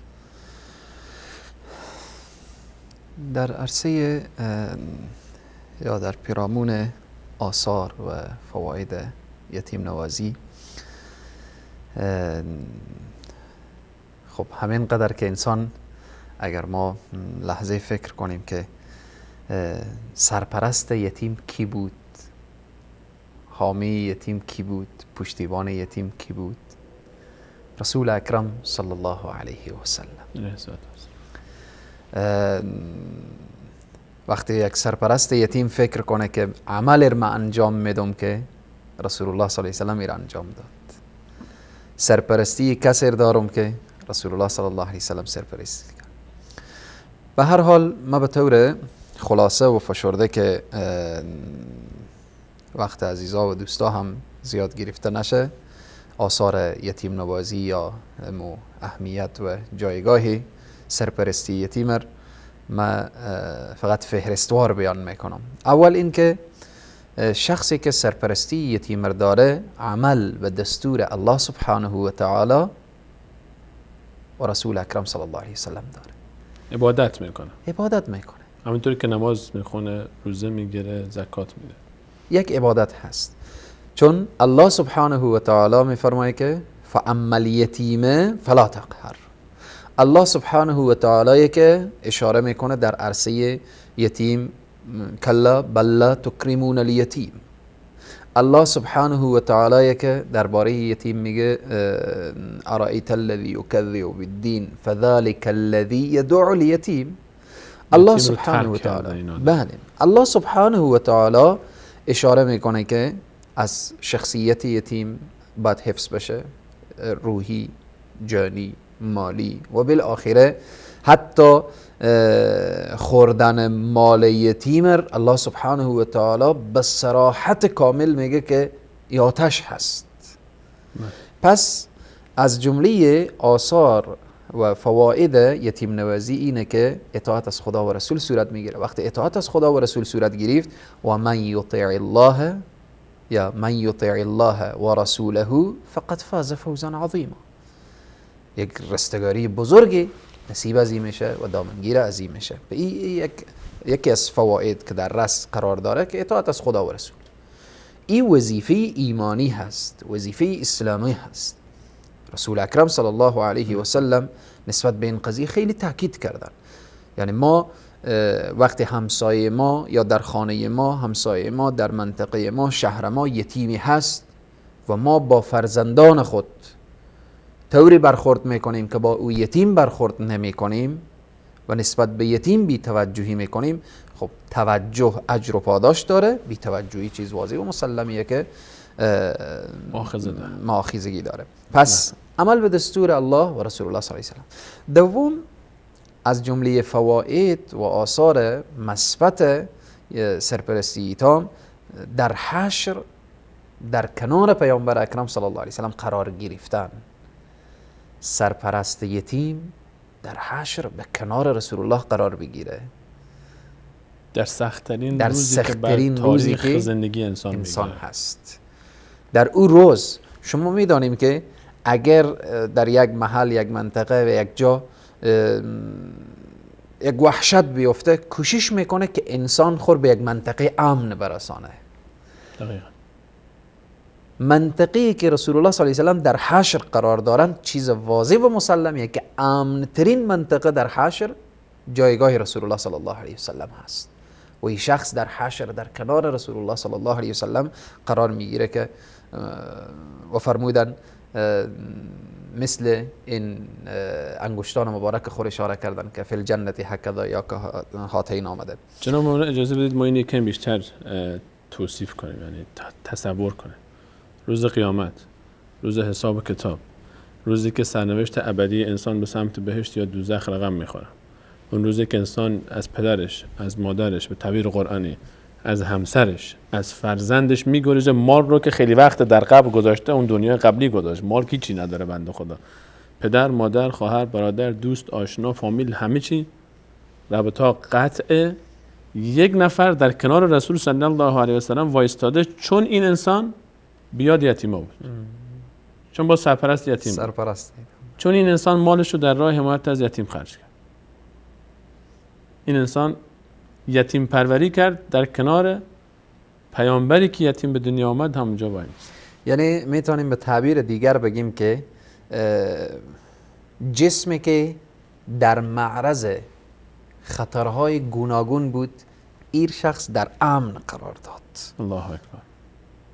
فکری که در معرض خطرهای گوناگون بود، از ملحد شدن، بیدین شدن تا افکار خرافاتی و بدبختی، فکر در امن قرار داد، حفاظت کرد. از روح و جسم این شخص حفاظت شد و در امن قرار داد، در امنیت قرآن و اسلام قرار داد. در روز قیامت این پاداش داره که هل خود جزاء الاحسان الا الاحسان. خود از در امن قرار میگیره. همون معامله‌ای که در دنیا کرده، این همون معامله با خودش در رحم با یتیم کرده، در حشر با او رحم میشه.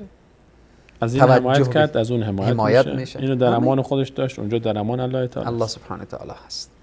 این از جمله فواید و آثار و یتیم نوازی هست. سوم، مسئله قبر. قبر مسئله‌ای که سیدنا عثمان ذوالنورین سر قبر میرسیدن، چنان گریه میکردن که ریش مبارکتر میشد. والله ترس داره انسان، اسم قبر میشنوه میترسه، وحشته. و رسول معظم اسلام صلی الله علیه و سلم وقت دعا میکنن اللهم انی اعوذ بک من عذاب القبر یا او من فتنه القبر، در روایات میاره که سرپرست یتیم از فتنه های قبر در امانه. یعنی مطمئنه که دیگه این انسان در قبر عذاب نمیشه. وقتی که ما میگیم که شخص در دنیا ایر در امن قرار داد، از فکرش، از جسمش حفاظت کرد، الله سبحانه، چون وقتی که انسان از دنیا میره دیگه کل معامله انسان با خدا هست. دقیقاً. یک یتیمی انگار که هیچ کسی رو نداره. هیچ کسی. با این حامی و پشتیبان شده، چون به دستور الله سبحانه و تعالی بوده. یقینا مالش رو خرج کرده، وقتش رو گذاشته، مشکلاتش رو به خاطر الله. مجرد که از دنیا میره، الله سبحانه و تعالی در قبر از این حفاظت میکنه. قبرش روضة من ریاض الجنه میشه و در قبر از این پذیرایی میشه. خونه برای یک یتیمی فراهم کرده بود که در اون خونه آرامش باشه، خونه قبرش در آرامش محل آرامش میشه. این اون معامله‌ای که در دنیا کرد. چهارم، کسی که یتیمه، همه انسان ها، همه ما و شما دنبال اجر و پاداش هستیم. مثلا یک شخص زحمت میکشه، میای مسجد الحرام، میگه یک رکعت نماز بخوانم که 100,000 رکعته. بله. میای در مسجد النبوی، مسجد رسول صلی الله علیه و سلم، که یک رکعت نماز 1000 رکعته. بله. پاداش داره. مسجد قبا برم سفر عمره، به خاطر که ثواب عمره داره. بله. رمضان صدقه میدم که نفل معادل به فرض میشه و فرض معادل به 70 فرض. خب انسان در دنیا وقتی الله سبحانه و تعالی میبینیم اشاره میکنه که یا ایها الذین آمنوا هل ادلکم علی تجارت، شما راهنمایی کنم به تجارت. در حقیقت تجارت از اینه که انسان سرای ابدی و جاویدان و الله سبحانه و تعالی را از خود راضی بگردانه. این در حقیقت تجارته. حالا ما دنبال اجر و پاداش میگردیم. یک شخص استطاعت نداره بیای مسجد الحرام، مسجد النبی صلی الله علیه و سلم. یک شخص نمیتونه مسجد قبا بیای. یک شخص مثلا الان فکر میکنه که یا رب رمضان نصیب میشه یا نمیشه. حالا چه کار بکنم که یک اجر عظیم و بزرگ ما نصیب ما بشه؟ همین لحظه، همین الان چه کار باید کرد؟ رسول معظم اسلام میفرمایند که و مجرد کسی که به خاطر الله سبحانه و تعالی، به خاطر مهر و محبت و نوازش برای طفل یتیم، سر بر سر یتیم میگذاره، دست بر سرش میگذاره. وقتی که دست بر سرش میگذاره، به اندازه، شما ببینیم موی سر شمارش نمیشه که انسان بیا اینا رو تک تک بشماره. خیلی زیاده. به اندازه ای که مو از زیر دست ای شخص تیر میشه، رد میشه. الله سبحانه و تعالی اجر و پاداش میده. به مجرد یک نوازش یک بر سر نوازش. یک طفل یتیم. یک طفل یتیم. اجر و پاداش یعنی چی؟ اجر و پاداش وقتی که میایه یعنی حسنات که آمد، دستور الله سبحانه و تعالی که ان الحسنات یذهبن السیئات. حالا حسنات که در زندگی انسان داخل شد سیئات رو محو میکنه. از یک طرف انسان از گناه پاک میشه و از یک طرف انسان صاحب اجر و پاداش عظیم و بزرگی میشه. این آثار و فواید یتیم نوازی هست که این الله سبحانه و تعالی نصیب هر کس. حتی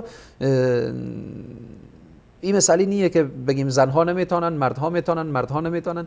طفل یتیمی هست 3 ساله 4 ساله، برای زن و مرد هیچ اشکالی نداره. خواهرم میره سر از اگر یتیم دخترک بود مرد سر از دست میکشه، اگر پسر بود زن سر از دست میکشه. خلاصه به هر حال این دروازه برای زن و مرد، برای فقیر و غنی و بالاخره به همه انسان ها این میسر هست. یک لبخند زدن، یک محبت کردن، دل اون رو شاد کردن هزینه هم نمیخواد.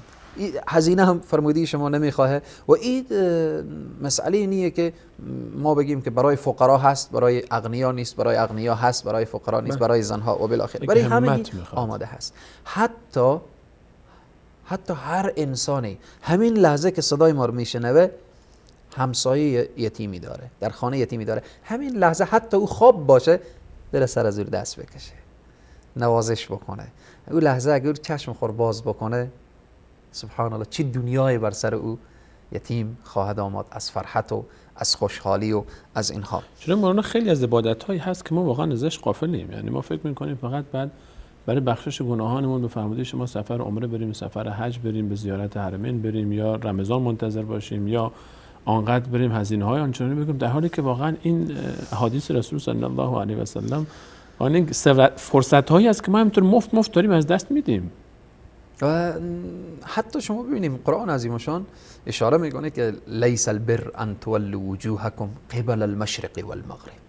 این تنها نیکی بینیه که روی طرف مشرق و مغرب بکنی و بالاخره ولکن البر من آمن بالله والیوم الاخر والملائکه والکتاب والنبیین الی آخر میگه که یتیم هم میرسه. بله.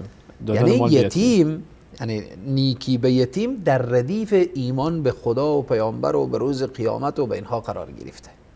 پس از جمله آثار و فواید مثبت یتیم نوازی اینه که سر یتیم دست کشیدن اجر و پاداش داره. پنجم، ما همه میخوایم که بهترین خانه داشته باشیم.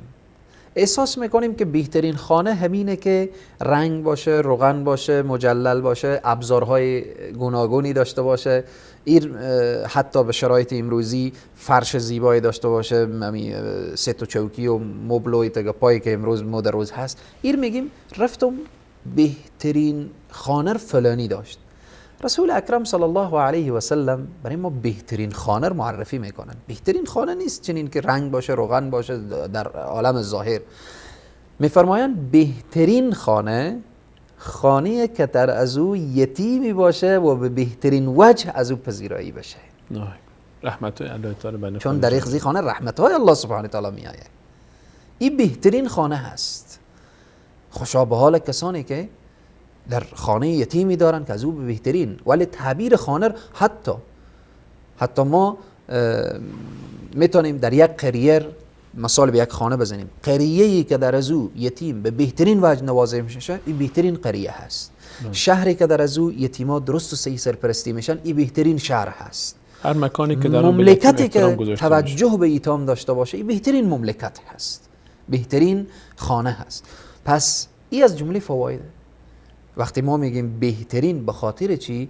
به خاطر این که وقتی سر یتیم دست کشیده میشه، توجه به یتیم میشه، رضایت الله سبحانه و تعالی پیدا میشه. رضایت الله که آمد، رحمت الله سبحانه و تعالی نازل میشه. رحمت که آمد دیگه همه در برکت ها و دروازه های خیر باز میشه.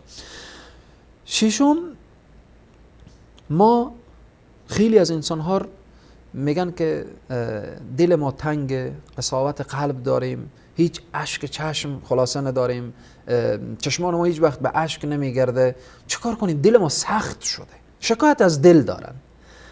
رسول اکرم صلی الله علیه و سلم میفرمایند که دوای نرمی دل لحظات نشستن با ایتام هست. برو با یک دل شکسته بنشین که دلتو بشکنه. برو با دل نرم بنشین، اون غرور قلب بشکنه. همه اینها سبحان الله، این احساس لحظه انسان میبره که با یتیم ها نشسته باشه، با یتیم ها قرار داشته باشه، با یتیم نشست و برخاست داشته باشه و بدون اینکه انسان بخواهه خود به خود احساس پیدا میشه و اشک در چشمان انسان جاری میشه. اشک در چشمان انسان جاری میشه. همچنین وقتی که ما از جمله آثار و فواید نگاه کنیم، سرپرستی از یتیم داخل شدن به جمله و یا از زمره نیکان انسان قرار میگیره. یعنی هر انسانی که سرپرست یتیمه به تعبیر قرآنی از جمله نیکان هست، چون الله سبحانه و تعالی در سوره الانسان اشاره میکنه که ان الابرار یشربون من کأس کان کافورا. ادامه میایه که عینا یشرب بها، صفات مؤمنین شروع میشه، یفجرون تفجیرا یوفون بالنذر و یخافون، بالاخره تا قسمتی میرسه ذکر میاد صفات های ابرار و نیکان میایه که اینها چکار میکنن؟ و یطعمون الطعام على حبه مسکینا و یتیما و اسیرا. اینها از اون مالی که دوست دارن، از اون مالی که مورد پسند اینایه، چیزی نبوده که چیزی که بیرون میخواستن بیرون بریزن گفتن اینم ببر به یتام، ببر به مساکین. نه، مالی که خودشون در خود استفاده میکنن. ما جناب استاد سلیمانی عزیز و بزرگوار، همین تاجری که من نام گرفتم چندین مرحله ای آدم یا به نیمی شب یا به نیمی روز در لحظات تماس گرفته که من یک غذای خوردم به دهن من مزه داده، امروز به ایتام همین غذا رو بدیم. الله اکبر. امروز به ایتام همین غذا رو بدیم که این غذا من خوردم به دهنم مزه داد، باید که ایتام همین غذا رو بخوره. الله در مالش برکت.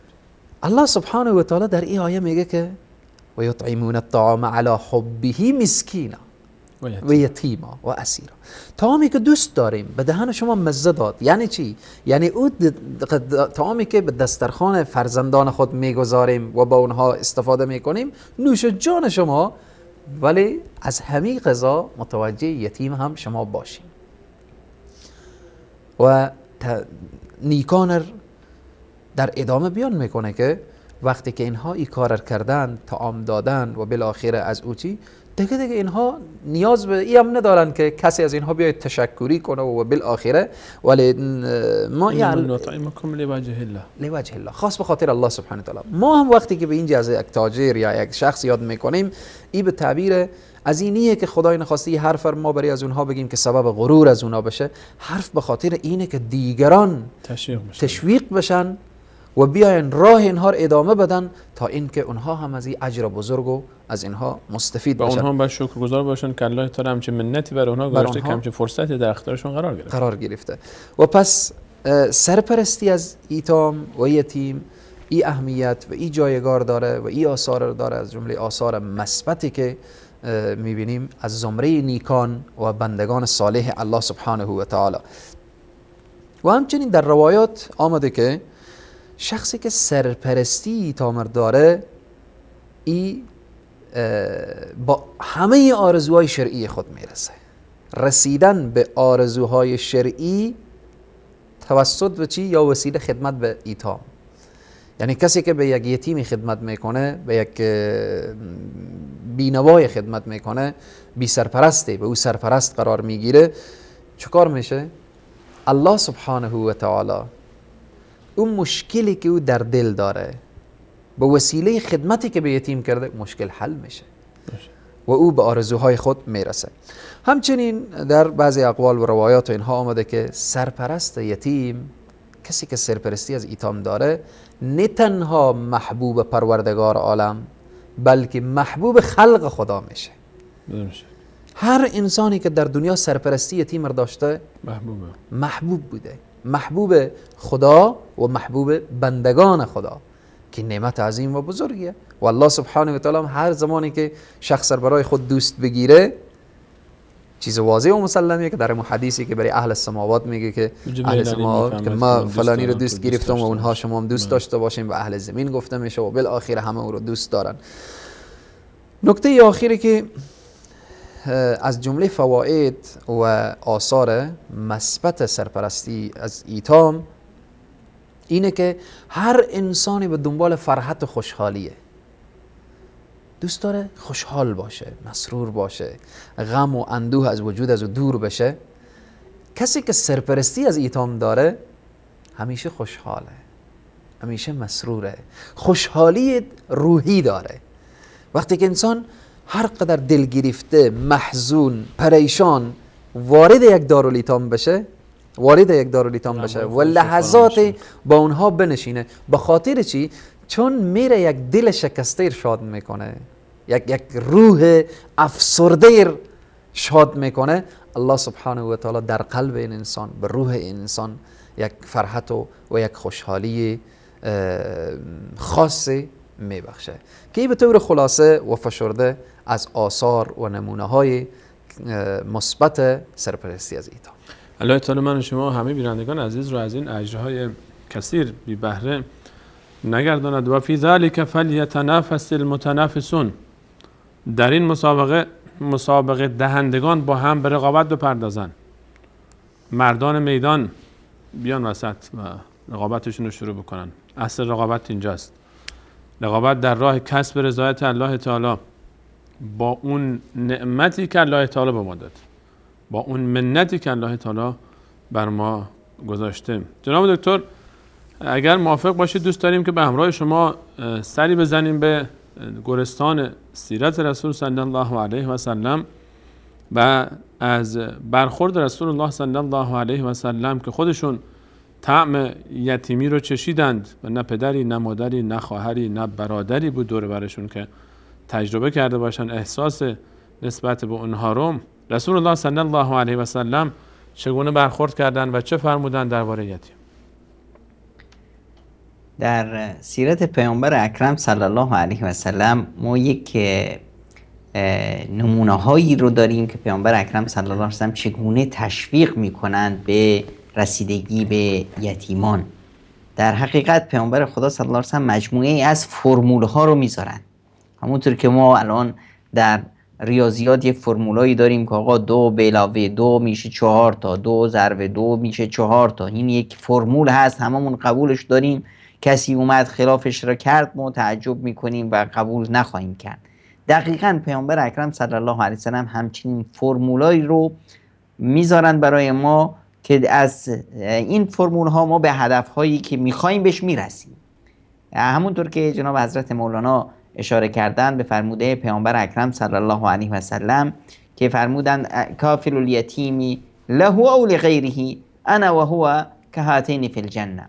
کسی که بیاد سرپرستی یک یتیمی رو بکنه، یتیم پروری کنه، حالا این یتیم مال خودش باشه، از خویشای خودش باشه، بچه خودش باشه، پدر وفات کرده، مادر این کار رو بکنه، یا یتیمی باشه از جامعه، کسی باشه ناشناس، من و اون در بهشت با هم دست به دست هم وارد بهشت میشیم. جالب است که اولین کسی که وارد بهشت میشه و دروازه بهشت براش باز میشه کیه؟ خود رسول اکرم صلی الله علیه و سلم. رسول خدا صلی الله علیه و سلم میفرمایند که اولین کسی که بهشت باز میکنه منم وقتی میام که وارد بهشت بشم یه خانومی میاد همچنین به اصطلاح میخواد که جلوتر از من وارد بهشت میشه. تعجب میکنم، میگم مالکی و من انتی، خانم تو چی شده، تو کی هستی؟ میفرمایند که اون خانم میفرمایند انا امرأة قعدت علی ایتام لی، من خانمی هستم که یتیم داشتم، ازدواج نکردم، بچه یتیمای خودم رو پرورش دادم، برای اونا پدر بودم، مادر بودم. الان این خانم میخواد که حتی جلوتر از رسول اکرم صلی الله علیه و سلم وارد بهشت بشه. ببینید چه منزلت و چه مقامی داره کسی که بیاد به اصطلاح از راحتی خودش بگذره، از خواسته های خودش بگذره، برای حفظ امنیت آینده جامعه، برای تربیت آینده جامعه اینطور از خود گذشتگی کنه. اگر میخوای بهشت برات حتمی باشه، یعنی توی دنیا باید یه برگه بدن آقا تو بهشتی، امضا رسول الله صلی الله علیه و سلم، خیلی ساده است، این فرمولشه. پیامبر اکرم صلی الله علیه و سلم میفرمایند من قبض یتیما من بین المسلمین، کسی که یک یتیمی رو دستشو گرفت از بین مسلمان‌ها، یک یتیمی رو دستشو گرفت برد از غذای خودش به اون داد، از اون چیزی که خودش می نوشه به اون داد، ادخله الله الجنة البته، حتما خداوند متعال اون رو وارد بهشت میکنه، مگر اینکه به خداوند شرک ورزیده باشه. خداوند از همه گناهان میگذره مگر شرک. پس اگر انسانی هستید که گناههای بسیار زیاد دارید، راه حل آقا بیا یتیم پروری کن. اگر میخوایی که به اصطلاح بهشت در زمین در همین دنیا برات تضمین شده باشه، راهش اینه که از همون غذا و همون پوشاک و همون چیزی که خودت میخوری یک یتیمی رو یا چند یتیمی رو از اون بهره دار کن. اگر میخوای سپر داشتی باشی، یک سپری داشته باشی که از آتش جهنم تو رو از به اصطلاح نجات بده، این هم فرمولش رو داره. حضرت عایشه ام المؤمنین رضی الله عنها یک قصه ای دارن که یه روزی یک خانومی اومدن، دو تا دختر بچه فقیر نادار بی سرپرست همراهش بود، مادر بودن. مادر ام المؤمنین هم چیزی تو بساط نداشتن، یه خرمایی داشتن تو خونه، این هم یه خرما، یه دونه خرما، اینو دادن به همین مادر. مادره گرفت این خرما رو دو تیکش کرد، یکی رو داد به این دخترش، یکی رو داد به اون دخترش. وقتی پیامبر اکرم صلی الله علیه وسلم اومدن و این موضوع رو براشون باز کردن، پیامبر خدا این فرمول رو برای من و شما بیننده عزیز گذاشتن که من یلی من هذه البنات شیئا، کسی که خداوند متعال از این دخترها بهش میده، دختر ببین چه جایگاه بزرگ و والایی داره، اگه بیون دخترها خوبی کرد اینها روز قیامت سپر بلاش هستند، اون رو از جهنم سوزان نجات میدن. سپر بلا دختر رو بهش خوبی کردن، بزرگش کردن، تربیتش کردن. یک دختر یتیم رو بگیری بهش برسی، خلاص دیگه چی میخوای؟ این سپر بلات شد از آتش جهنم. اگر میخوای بابا، همه میخوایم مجاهد باشیم در راه خدا جهاد کنیم، هممون میخوایم که همه زندگیمون رو روزه بگیریم، همه شبها رو تا صبح به تهجد به اصطلاح مشغول بشیم، اما عملاً همچین همتی رو نداریم، همچین توانی رو نداریم. اگر میخوای که بیایی با کسی که به همچنین اجر و پاداشی رو به دست میاره برسی، فرمولش رو هم پیامبر خدا صلی الله علیه وسلم بسیار فرمول ساده‌ای واسه ما گذاشته که الساعی علی الارمله والمسکین، کسی که به بینوایان رسیدگی میکنه، به ناداران رسیدگی میکنه، این مثل کسی که در راه خدا جهاد میکنه، مثل کسی که همه روزهاش روزه است، همه شبهاش تا صبح به تهجد مشغول هست. خود پیامبر اکرم صلی الله علیه و سلم رو میبینیم در زندگی عملیشون چیکار میکنن؟ میان ازدواج میکنن با ام سلمه. ام سلمه میفرمایند که یا رسول الله من بچه دارم. پیامبر خدا صلی الله علیه و سلم میفرمایند بله بچه داری، من پدر بچت هستم، پدری بچه رو من به عهده میگیرم، تربیت بچه رو من به عهده میگیرم. اینه که پیامبر خدا صلی الله علیه و سلم به ما نشون میده که آقا این جامعه است، جامعه‌ای که ما در جلسه پیش در مورد بیوه زنها و مطلقه ها حرف زدیم. امروز در کنار اون بیوه ها و زنهای طلاق داده شده بچه های اونها رو داریم. این یکی از شاهراهای رسیدن به بهشت برین هست. این دنیا چقدر ارزش داره و چقدر ما تو این دنیا هستیم. یه 5-6 سالی که بیشتر زندگی نیستیم، همون زیاد زندگی کنیم آقا 100 سال. این 100 سال مثل یه چشم به هم زدن میگذره. خب حالا که این زندگی به این سرعت میگذره، خب بیایم یک کم از بار جامعه رو تحمل کنیم، بیایم آقایونی که بسیار توانمندی دارن بیان ازدواج مجدد کنند، از خانم‌های ازدواج کنند که بچه دارن، هم به اصطلاح سرپرستی یک بیوه زنی رو به عهده بگیرند، هم سرپرستی یتیمی رو به عهده بگیرند و 2 تا شاهراه بزرگ رسیدن به بهشت رو طی کنند و به بهشت برسند. همونطور که حضرت مولانا اشاره کردن، پیامبر اکرم صلی الله علیه و سلم یه فرمول دیگه هم واسه ما میذارن. اگه میخوایی که خونت، خانواده‌ات بهترین خانواده ها پیش خدا باشن، بسیار پیش خدا عزیز باشی، این فرمول رو پیامبر خدا صلی الله علیه و سلم برای ما گذاشتن. خیر بیت من المسلمین بیت فیه یتیم یحسن الیه. بهترین خانه در جهان اسلام، در جامعه اسلامی، اون خونه ای هست که تو اون خونه یتیمی هست که مردم دارن، اون اهل اون خانه دارن بهش خوبی میکنن. و در این حال خب عکس این به اصطلاح طرف به اصطلاح اون روی سکه این به اصطلاح فرمول هم هست که اگر خدایی نکرده تو خانواده‌ای، خدایی نکرده یتیمی باشه و به اون بدی بشه، اون خانه و اون خانواده بدترین خانواده به اصطلاح جامعه اسلامی هستند. و رسول اکرم صلی الله علیه و سلم میفرمایند ان احب البیوت الی الله بیت فیه یتیم مکرم.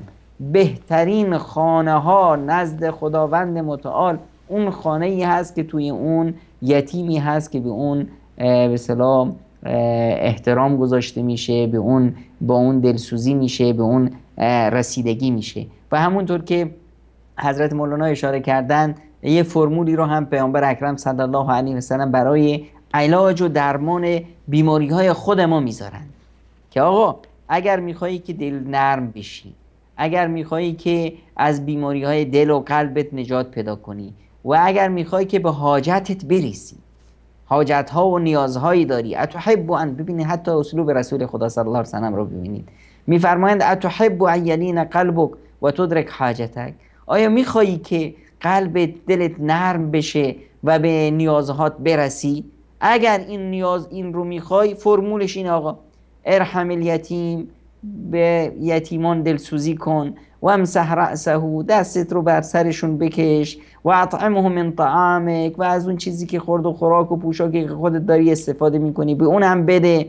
یلین و قلبک و تدرک حاجتک، قلبت نرم میشه و به نیازهات، به حاجتهات، به آرزوهات، به اون چیزی که میخوای دست پیدا خواهی کرد. ما در مقابل یک فرموله های بسیار بسیار ساده و فرمول هایی که ما رو به راحتی به اصطلاح بهشت و به رضایت خداوند متعال میرسونه هستیم که این فرمول ها رو اینا رو من نگذاشتم.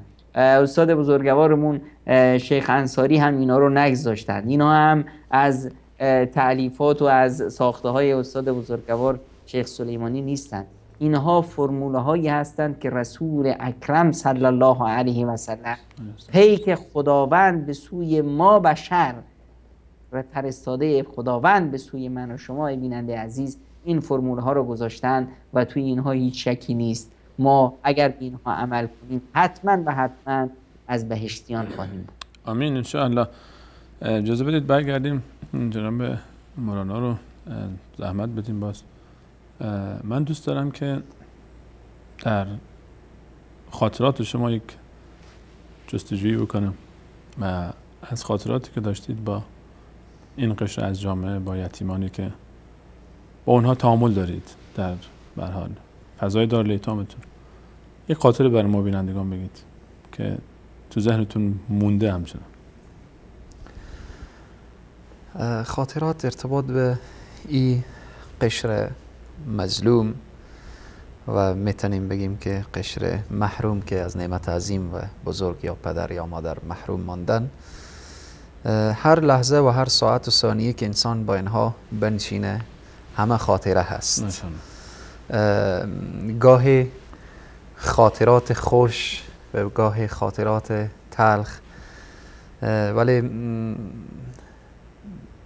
من بزرگترین خاطره و حتی از این خاطره شاید که چند سال هم گذشته و حتی تصویر همان لحظه و ساعت و ثانیه هم از ذهنم دور نمیشه. اینقدر تأثیر گذاشته، یعنی اینقدر در فکر و روح و روان من تأثیر گذاشت، نه تنها برای من، حتی من مطمئنم برای اطرافیانی که در همون جهه هم بودن، برای از اینها تأثیر گذاشته بود که شاید این تصویر در ذهن اونها هم باشه. یعنی حقیقتا بعضی وقت حتی همین تصویر در دلم و در ذهن و فکرم چنان میگرده و کوشش میکنم که حتی فراموش بکنم، چون مرزیات به خود مصروف میکنه، مشغول میکنه، باز هم نمیتونم من این صحنه و این حالت ما فراموش کنم.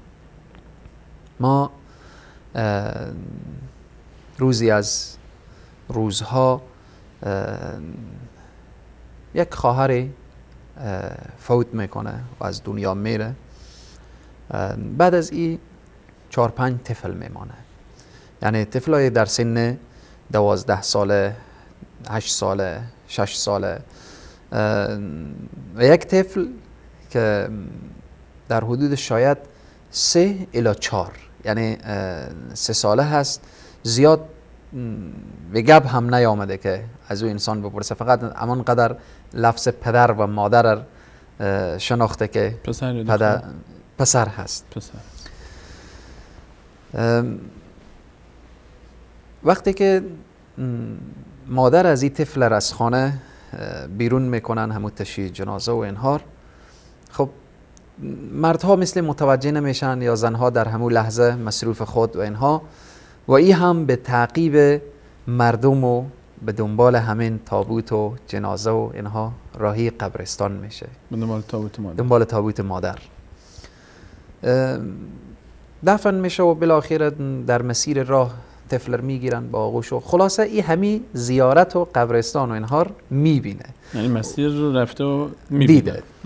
و دارالایتام ما در کنار همین قبرستان هست. یعنی این طرف دارالایتام هست و این طرف فقط یک سرک به وسط هست و این طرف همون قبرستان. یک خیابان فاصله است. بسیار فاصله کم داره. خب چند روزی میگذره و بعد خواهر ای طفل و برادر ای طفل و ای طفل اینا رو میارن به دارالایتام که اینها رو شما بگیریم و بالاخره سرپرستی از اینها بیازو که اینا از منطقه و بالاخره باز برای ما فرق این اون نداره، کار و وظیفه ما همین هست. خب سرپرستی اطفال و اینها دوستایی که به دوش دارن و به عهده دارن، خب یک بار داخل دارالایتام یک صدا پیچید که فلانی نیست، همین طفل 3 ساله این نیست. خب ما به این فکر که چون یک جوی یا بالاخره چاه دیگه یک مشکلی سر از این نیامده باشه، جای نیفتاده باشه، خب هر کدوم دوستار شروع کردیم به گشت و گذار و شاید در حدود نیم ساعت 40 دقیقه در جستجوی همین طفل 3 ساله الی 4 ساله که هست. خب هر کدوم دوستا این طرف بگرد و این طرف بگرد و این طرف بگرد. لحظه دیدم یکی از شاگردا و طلاب صدا میکنه که موری یافتم. خب کجا هست و خیلی صحنه جالبی که او بر نداشته بود و ما چند نفر رفتیم و در او صحنه و در او حالت دیدیم که در داخل قبرستان امیر روی قبر مادر خواب شده. فقط در اون لحظه همونجا سر گذاشته گریان کرده بود و از اشک چشم ازی همین گل خاک مادر در رو ازی رخسار ازی مانده بود. سبحان الله در اون لحظه جناب استاد سلیمانی صاحب شور و غوغای برای ما پیدا شده بود، برای طفلان دیگه، طفلان دارالایتام. و این وقتی که ما بغل گرفتیم و بالاخره آوردیم طرف دارالایتام، فقط آواز میداد که مادرم کجاست، مادر را طلب میکرد. و در اون لحظه حالتی بود که هیچ کس نمیتونست خور کنترل کنه از اون صحنه و دیگه واقعا باز خداوند خیر بده. عمویم که پیشتر اشاره کردم، البته هم عمویم شیخ ابوالایتام و هم عموی دیگرمه، بازور با آغوش گرفت و آورد به خانه برای خانم خود، گفت که از این لحظه باید از مادرم برای از این مهربان تر باشی. و برای 1 سال 6 ماهی در خانه بود، در آغوش فامیل بزرگ شد و بعد انتقال خورد. الان مصروف درس میخوانه و هر لحظه همون ساعت و همون ثانیه و همون تصویر که در ذهنم میآید واقعا برای من از یک طرف خیلی خاطره تلخه، خیلی خاطره تلخه. و از یک طرف دیگه برای من احساس یک فرحت و خوشحالی میده که هم انگیزه و سبب شد که اشخاص زیادی خادم ایتام قرار بدن و انگیزه شد که حتی مرد هم اگر در اونجا هست کاری بکنه که برای از اون طفل هم پدر باشه و هم مادر، و مادری که در اونجا خدمت میکنه هم پدر باشه و هم مادر. و به هر حال او الان مصروف درس و تعلیم و اینها، و من خودم شخصا هر لحظه که وارد دارالایتام انصار میشم همین ساعت و همون ثانیه و همون خاطره مد نظر من میاد. خاطره زیبای تلخی بود حقیقتا.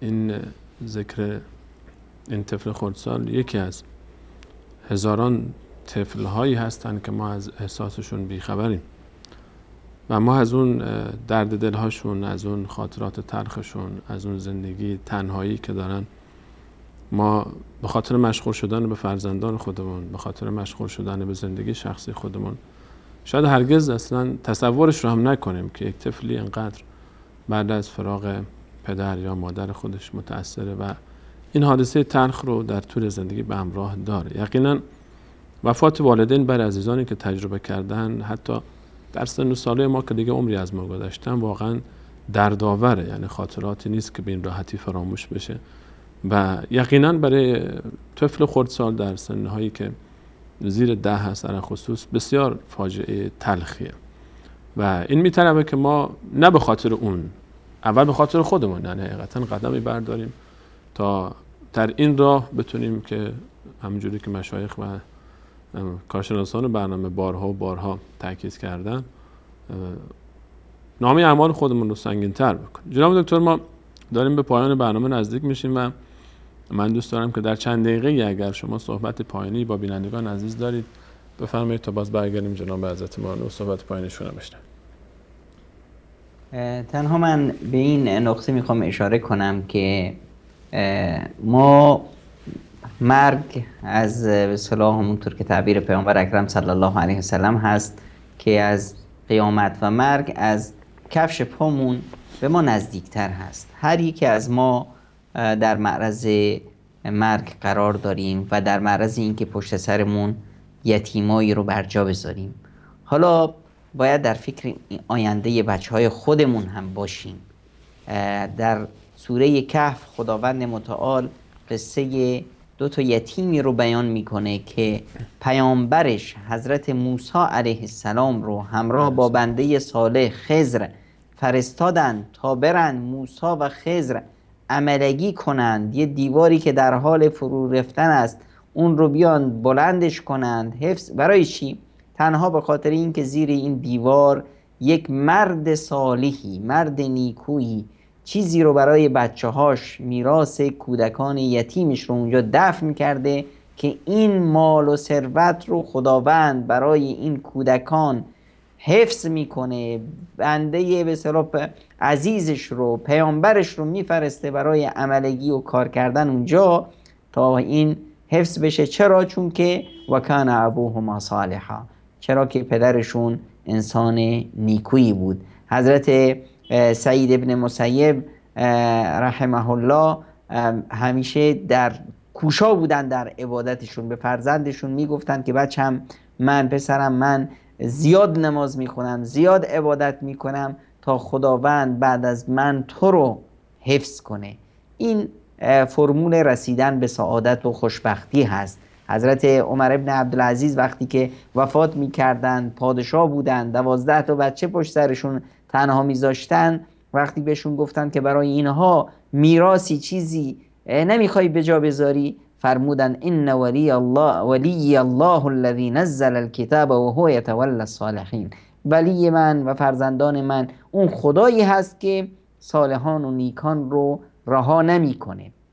پس ما اولا در تربیت فرزندان خودمون کوشا باشیم، ثانیاً در اینی که خودمون رو اون افرادی کنیم که خداوند به خاطر ما آیندهمون، فرزندانمون رو بعد از ما حفظ کنه. این فرمول به اصطلاح حفظ آینده فرزندانمون هست که خداوند متعال اون رو برای ما به اصطلاح واضح و روشن فرمودند ولیخشى الذین لو ترکوا من خلفهم ذریة ضعافا خافوا علیهم، اونهایی که میترسند و دلهره دارند از آینده بچه هاشون، فلیتقوا الله، از خداوند بترسند و از خداوند تقوای الهی و پرهیزگاری رو شیوه خودشون قرار بدن. ولیقولوا قولا سدیدا، و همیشه حرفشون، کردارشون، گفتارشون نیک باشه و خوب.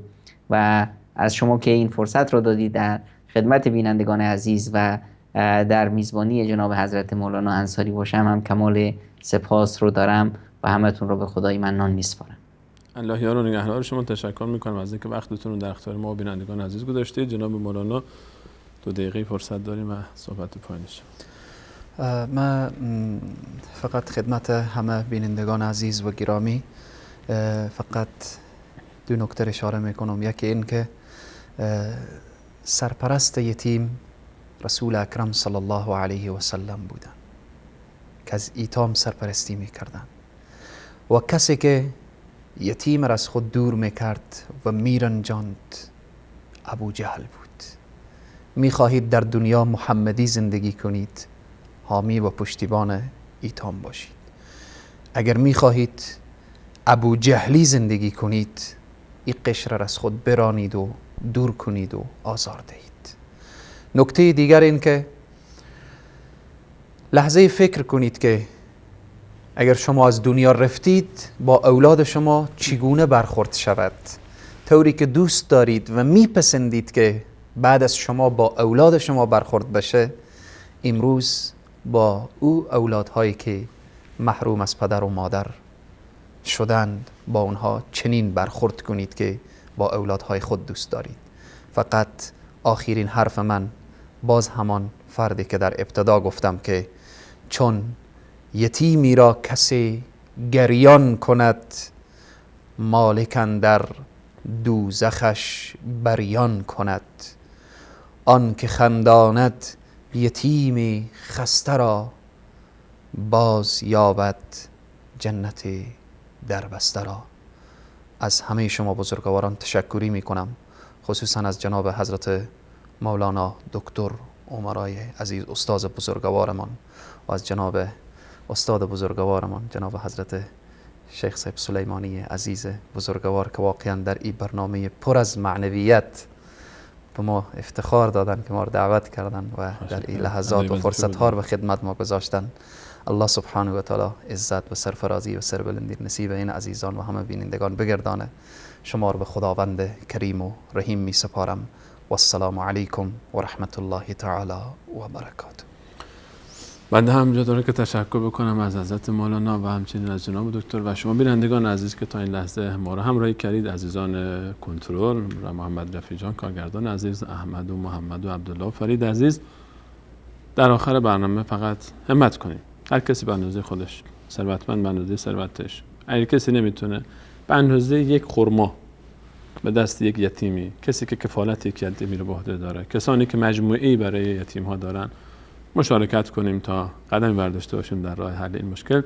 در پایان از الله متعال خواهانیم که تمام گذشتگان رو، فرزندانی که یتیم شدن پدر و مادرانشون رو و تمام گذشتگان امت اسلامی ما رو، جمع ما، شما و دیگرانی که نمیبینن حتی برنامه رو، همه این گذشتگان ما رو الله تعالی مورد رحمت، مغفرت و بخشش خودش قرار بده و تا برنامه بعد همه شما عزیزان رو به الله متعال بسپارم. الله یار و نگهدارش. جزاکم الله.